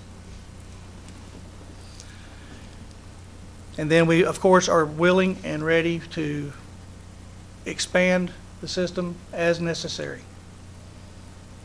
We're not here just to do one thing and leave.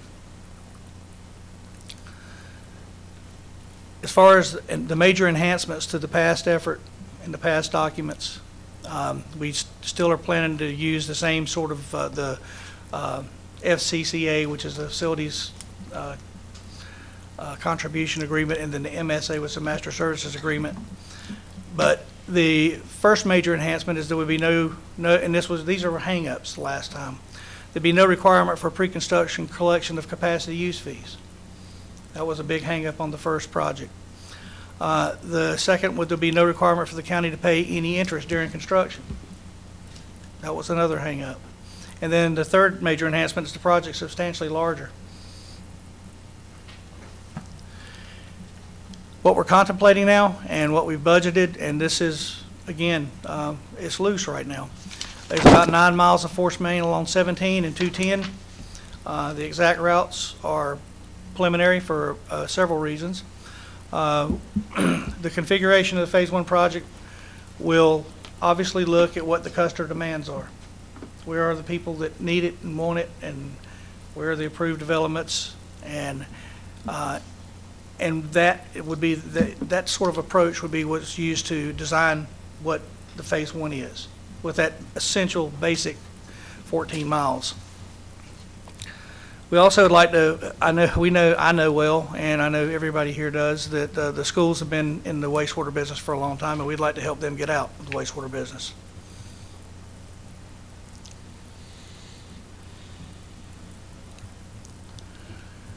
The treatment system, the treatment plant, would be an expandable type of plant. Pender Utility Partners would buy a rather large tract of land, develop the disposal process on that tract of land and get it permitted, and then, of course, convey it to the county. And then that tract of land would be for the future, not just for the first part. It'd not be for something 10 years or 15 years from now, it'd be for 50 years from now. So we're looking at probably 3 to 4 million gallons a day. The system would, of course, utilize beneficial reuse quality wastewater to a groundwater disposal system, but there are so many options available once you've created that kind of system. It'll actually, what you end up with are attractive looking lakes, and there are no obscene conditions or noxious odors. Very different when people have a concept of a wastewater treatment plant. These aren't like that. And I think a very important point, because I know that, our water resource in the eastern side of the county does get strained during the summertime sometimes when we have droughts. I know that Michael has to put out orders to not irrigate and car wash things, and this kind of water can be used for that. Now, we've not budgeted it into our budget right now, but there's no reason you can't take this beneficial quality water and put it in a purple pipe and take it to people's irrigation and take it to other uses, industrial uses, commercial uses. So I think that's something I think every county needs to get in the business of doing anyway. That water can also be used in the enhancement of wetlands or recreational wetlands, should the need arise. And with the shifting geographies that will be going on in development, you're going to always need those kinds of potential sources. It is our desire to eventually use a great deal of the wastewater for environmentally friendly applications. Our initial plant size is 500,000 gallons a day. We think that's big enough. Obviously, if we get out there and find out that it's not big enough and we need 0.6, then that'd be the first shot we took. The plants, the way they're built these days, they're modular, and you can continue to add pieces as you need. And then, as I said, the disposal area is going to contemplate 50 years of growth. We want to permit that up front so that all we have to do is continue to build more and more facilities on the same geology, essentially. So to go back over to fundamental elements, the entire system will be conveyed to the counties that constructed and approved. Our current engineer's budget's $18 million, but it is still subject to an assessment of the demand requirements that are out there now that we may not be fully aware of. We obviously would put up front that we would secure and maintain a performance bond for phase 1 equal to 120% of the final construction estimate. Our system, because we're proposing to operate it for 50 years, there's no other way to build it but the best. So it's the best system we can build is what we're planning to build. Because we want it to last forever, and we want the county for it to last forever for the county. But we'll be responsible for all operations and maintenance, and then we are looking to get a 50-year operations agreement with enterprise purchases at years, and we just suggested 20, 25, 30, 35, and 40. Should the county want to get into the wastewater business, we have an option to move us on.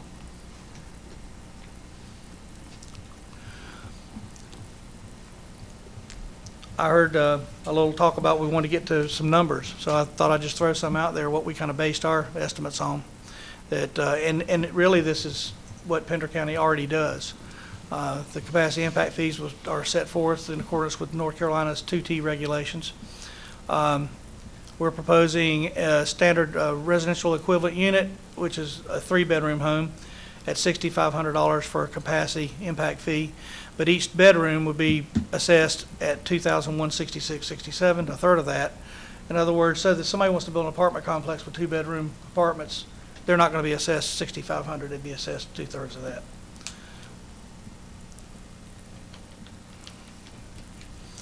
Certain facilities, well, everybody gets a grease trap, but certain facilities have to do more. Some commercial facilities, for instance, one of the, a really bad, or let's just say a strong waste generator would be a brewery, microbrew. They may have to do some other things before they could deliver it to us. Our minimum monthly service fee would be set at $55 per household, which was the number that we'd circulated before and was approved by this board. Monthly service fees for commercial and industrial is set at $14 per 1,000 gallons, which is exactly what this county charges now. The county, as negotiated before, I thought was a good idea, and I thought it was good incentive for the county, is that the county would get a $5 fee for every bill that they send out. And that when the county sends out the bill, obviously the county's in control of if they don't pay their bill, that they turn the water off, which helps everybody. We're working hand in hand that way. Excess usage will be surcharged like every other system does. Rate increases will be indexed according to the ENR cost index, which is kind of like the CPI. Any other increases, as time goes on, I mean, I'm not saying, I don't know what they may be or why they may ever happen, but it would certainly not be done without this board's approval. And then in the environment, the beach environment we live in, where we have this surge of population in the summertime, where we have commercial and seasonal users, we need a peaking factor. Because when we design these systems, we have to design them for the worst day and not for the average day. The worst day is the day we got to handle. Capacity impact fee for commercial and industrial at $22 a gallon, roughly similar to what was proposed before. And in commercial and industrial facilities, should they show up, their waste streams may be peculiar or different, and they may have to have additional charges, and they may even have to install additional pretreatment themselves. And then if somebody comes in and says, I'm going to use 1,000 gallons a day, and they use 5,000 a day, then we're going to come back and ask them to increase their capacity fee because they didn't tell us the truth to start with. As the county I think the position already is, and we certainly don't want to advocate for changing it, there's no requirement for any pre-existing facility to connect. But yet all new facilities would be required to connect per county ordinance, which already is on the books. Unless the county system, of course, cannot reach and touch that particular development or concern. Any pre-existing facility will, of course, be welcome to connect. And in every case, they have to make their own plumbing connections, their own lift stations, and that sort of thing. This is what we originally looked at, and approximately here, this is out 210, having our disposal area out here along Harrison Creek, and then running pipeline back up this way. We did have it planned to go to the developments down at the southern end of the county, but we now have another concern that's coming in and building their own facility there. So we've adjusted and said, okay, well, we'll take the pipeline this way because we know it's going to have to go that way in the future anyway. So we're ready to accommodate where the growth is needed and wanted. All right, now we just let's try to bullet down. What are the positive and negative aspects of all this for the county? The positives, as I see them, there's no cost to the taxpayer. There's no risk to the county. The county owns the facilities. The county controls the future of its economy. There's no proliferation of private utilities and the payment of higher rates, which we have some of that already. There's a regionalized, environmentally responsible, intelligent, and beneficial wastewater management program for the eastern part of the county. We think it's a win-win. Negatives. Negatives that the county will actually be working with a private provider. And I don't see that as a negative, but I'm trying to think of them. The county will be obliged to work cooperatively, just as we would. And then the leadership is going to have to deal with tremendous growth, which you're already wrestling with tonight. You're wrestling with every meeting. So the bottom line, are there any negative reasons? And is there any question as to the validity of any of the positives that I put up there?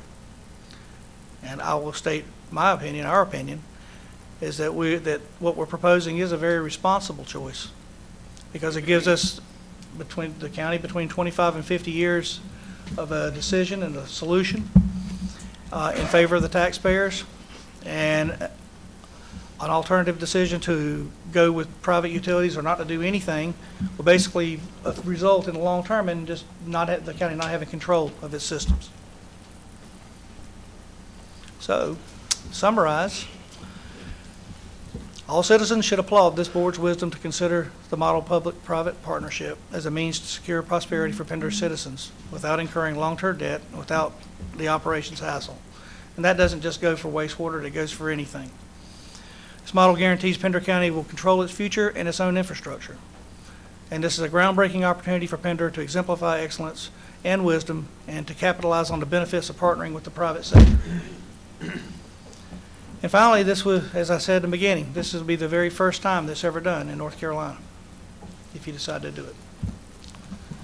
So we thank you, and we're open for discussion.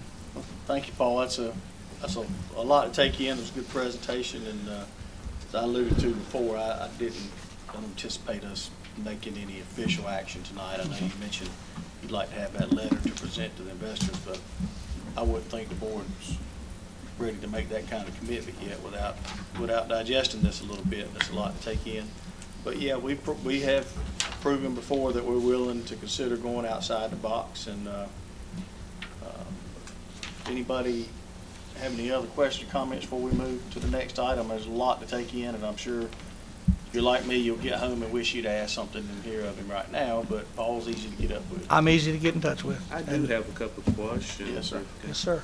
And I remember last time this was mentioned, something that Commissioner Tate had mentioned before about offering these services or offering this on the western side of the county. Yes, sir. Is that a possibility? Yes, sir. Yes. We would like to expand our footprint all over the county. Now, does it have to be in Hampstead? Does your phase one have to be in Hampstead? Well, are there other options that you all looking at versus just in Hampstead? We've looking at Hampstead because we see Hampstead as being the most pent-up demand that there is right now. It's the most leveraged part of the county in terms of not being able to grow the way it needs to grow or wants to grow because of the wastewater problem. And that's where, so to answer your question, we're certainly open to looking at anywhere in the county, but we focus on Hampstead because we just know there's a critical need there.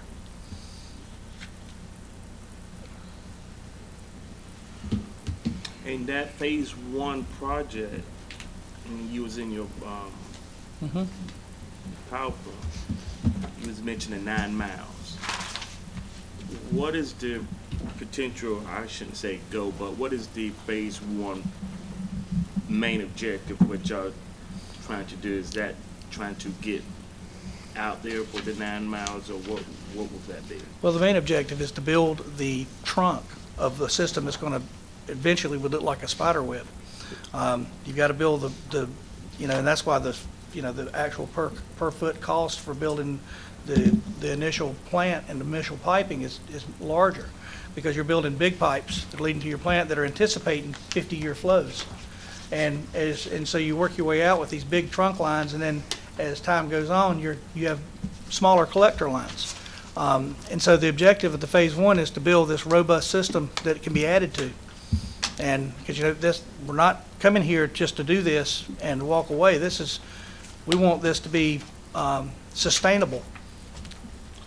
You was mentioning job and opportunity. What do you have in mind as far as the numbers in that direction?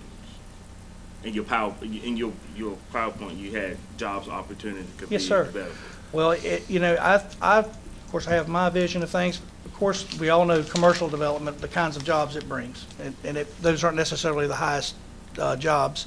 But I also see, the 210 corridor is kind of a semi-industrial area too. It's kind of mixed with some residential, but I think there are plenty of opportunities for Eastern Pender to grow in a number of directions. And I think because of the quality of life being what it is and being close to the ocean, that sort of thing, people are going to want to live there, and some businesses are going to locate there. So therefore, it's not really a technical number how many jobs is probably It's a lot. needed. It's a lot. So you have that number, or what would you estimate that would be? Can I ask you a question? Are you talking about jobs for the facility, or are you talking Yeah, about, but- he's actually talking about what jobs jobs it could that bring. that The that economy. could bring to the economy? Okay, Right. maybe I was looking at it wrong. Yeah. I didn't want to interrupt you. That's why I was, okay. No, I'm talking about jobs for the economy, for the whole of the county. As Okay. the benefit of what you're talking about would bring jobs to the area, Absolutely. and you can't predict what You can't that's gonna be, predict what you know, will be but- coming. Utility plants in general don't have a whole lot of employees No. per the square footage that they take up. No, they don't. They have a Especially lot of with hard work and technology. dedicated people, though. I'd like to say, I'm a big supporter of infrastructure. We've got to have infrastructure in the county. I'm concerned about what the septic tanks are doing in the county. I'm on the river, committee, Cape Fear River, and we had a meeting last week about how much Burgaw Creek, the stuff's going in that creek, and how High County has the bacteria of septic tanks. Yes. So I want to know more details and all, but I'm really, we've got to really improve our infrastructure and what we're doing to our environment with the septic tanks. It's a big problem. Yeah, there was a study done some years ago, I think it was done at Oak Island, actually, where some folks went down from the university and flushed dye into the septic tanks, because, there was no sewer there at that time. And then they went down and took along the shoreline, and they, in some cases, in 2 weeks, they could see the dye coming out of the shore. Couple of questions that I was, like I said, I didn't want to interrupt while you was doing your presentation. And one of the note that you said Pender County would be partners in decision.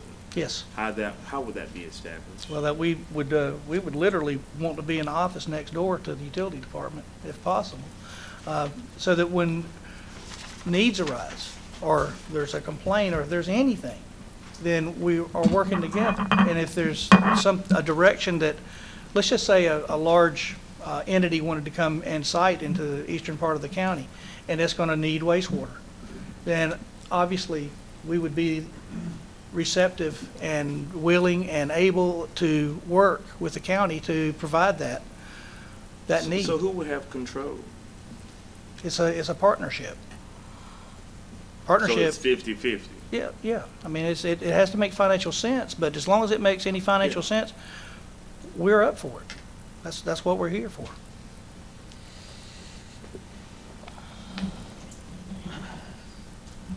Any questions, Ryan? Thank you, Mr. Clark. All right. We'll be Don't forget to digesting call me. this. Item number 13, this was on and I thought it was going to be off, or I thought it might be something you briefed us on in closed session since there's potential litigation involved. What are we going to do with this item? Well, Mr. Chairman, I mean, I can address it briefly, and it would be my recommendation to the board that we communicate to this taxpayer that she pursue either with the Property Tax Commission or through civil court. She has an attorney, so obviously I can't advise her on anything to do, but just that we communicate and say that that's the route, that the board is comfortable with them taking. And as I think relayed to the board in some emails, I was up at the county attorney conference in Chapel Hill and spoke with the school government's tax expert, and he agreed that was, that we didn't need to try to sort of make new law at the board level. And if that's going to be made, then if the Property Tax Commission makes it, then let it be made there, because they're the body to do that. And the arguments that were being made would be better served to that body than having the commissioners try to decide, and then it opens it up to a case-by-case basis, and that we would get some guidance from the Property Tax Commission one way or the other. Right now, then the answer is that yes, you require things in writing, but if they say you don't, then that, then we'll have to make that directive should come from them. All right. Anything else you want to advise us on, Donald? No, sir.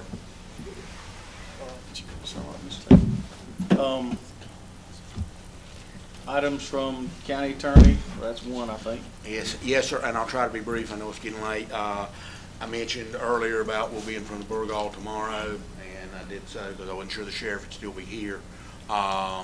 And he may want to, he said he might send somebody to that. And we'll report back on how that goes, because that is important for us to be able to move along with the site. We do have some items for closed session. There will be 3, 4, and 5. Mr. Manager? Just a reminder that we will meet one time in March. That'll be on March the 17th due to NACO.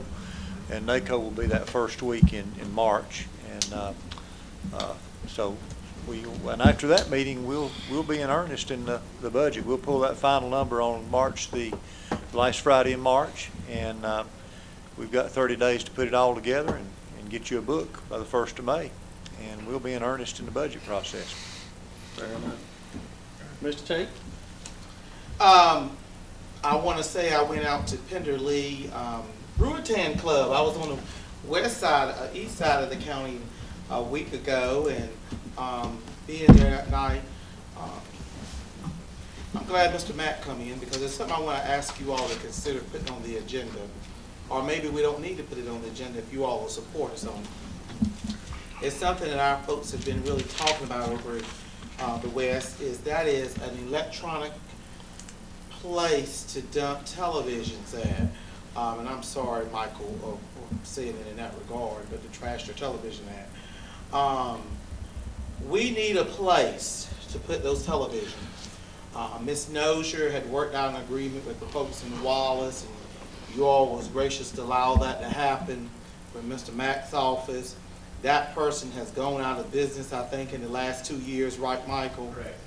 And I know that it would potentially create an issue with some others if you do that, because, you know, it'll be one on this side of the county. I think the only two places now is one is in Hampstead, one is in Rocky Point, but there's not one in the Atkinson, Willard, Penderley, Waffa area. And I'm telling y'all, I don't try to ask for much for our area up there. It's more than, but I try to ask for enough. And I sure would like to see a trash place up there for us to be able to dump those televisions off. That's all the people is asking for, is a place to demolish old televisions. And I assured them tonight that I would come and ask this gracious board to help a group of people have a place to take their televisions. Just at least where they can take them, and then they take the bin and take it to get it recycled, not necessarily do the work there. Exactly. Just a place to drop them off. Just a place to drop them off is all we asking. It's just a bin to drop them off. That's all we want. Please help my folks with that, folks. All of them mine, folks, all over the county. Love them all. But this is all they're asking for, is a place to drop those bins off. And Lord knows I told some of them I'd call them tonight, and I've been just here nervous because didn't know how y'all were going to respond to it. Well, I think we can ask Mr. Mack to Yeah. tell us what it would take. I don't think we're launching a space shuttle here. So, See what we can do to help Mr. Tate out over there with a bin for his folks. We just, the sites are very tight as it is, but, I mean, as you can tell, we've had some other things going on, but I'm gonna get you a resolution, I promise. You know, We're working on it, it's just there aren't any, the vendors have dried up, I understand. and we're paying actually, to have somebody take them off our hands for us again, so. well, we can't have them throwing them off in the woods, though. For a Not that collection site. Mr. Tate's people would do that. but No. They need to have a place to take it. Right. And we don't need it in the regular Right. dumpsters. We don't want it on the curb or on the road. So, Mike, you would get back with me in a couple of weeks at Yes, least sir. on that. I know we talked about it before, you know, Christmas, and I know you've been busy, but real busy. I know that. That's the night of the- But yes, sir. But- I want to find a palatable solution for that. Okay, I appreciate it, and thank y'all members. Thank you, sir. Mr. McCoy? Okay, I just like to be very brief. I just want to thank the county manager and all the employees that spent hours out here at night away from their families. If a storm comes up, you're going to be with your family, but they were out here with them, and I know they put in a lot of hours, and I really appreciate what they did. Thanks, sir. Mr. Warren? Mr. Brown? Same thing with me, Fred. I want to say thank you to anybody who spent time out there at those facilities, and I know there's folks in this room that did just that, and I want to say thank you to all of you. I know it's kind of a thankless thing that you do sometimes, but we do appreciate it. The other thing is, I don't know whether anyone saw the article or not, but we have I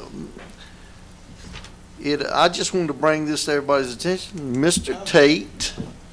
Stole my thunder. Yes, were you gonna do this? I can always depend on DW. Yeah.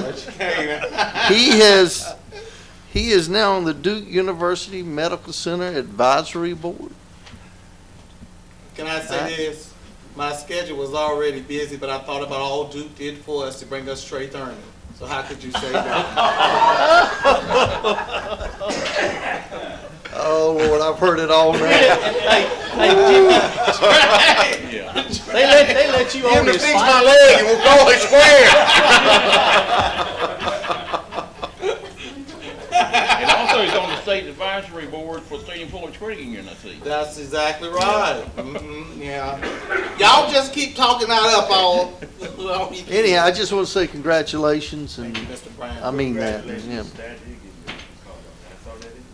Well, it's always good to know when you got your fellow commissioners and folks that recognize us, or we all get beat up a lot. So when y'all have been a great. You don't help we can get them. That's exactly right. Thank you. Well, Mr. Tate gets around because he was over there at the Vatican.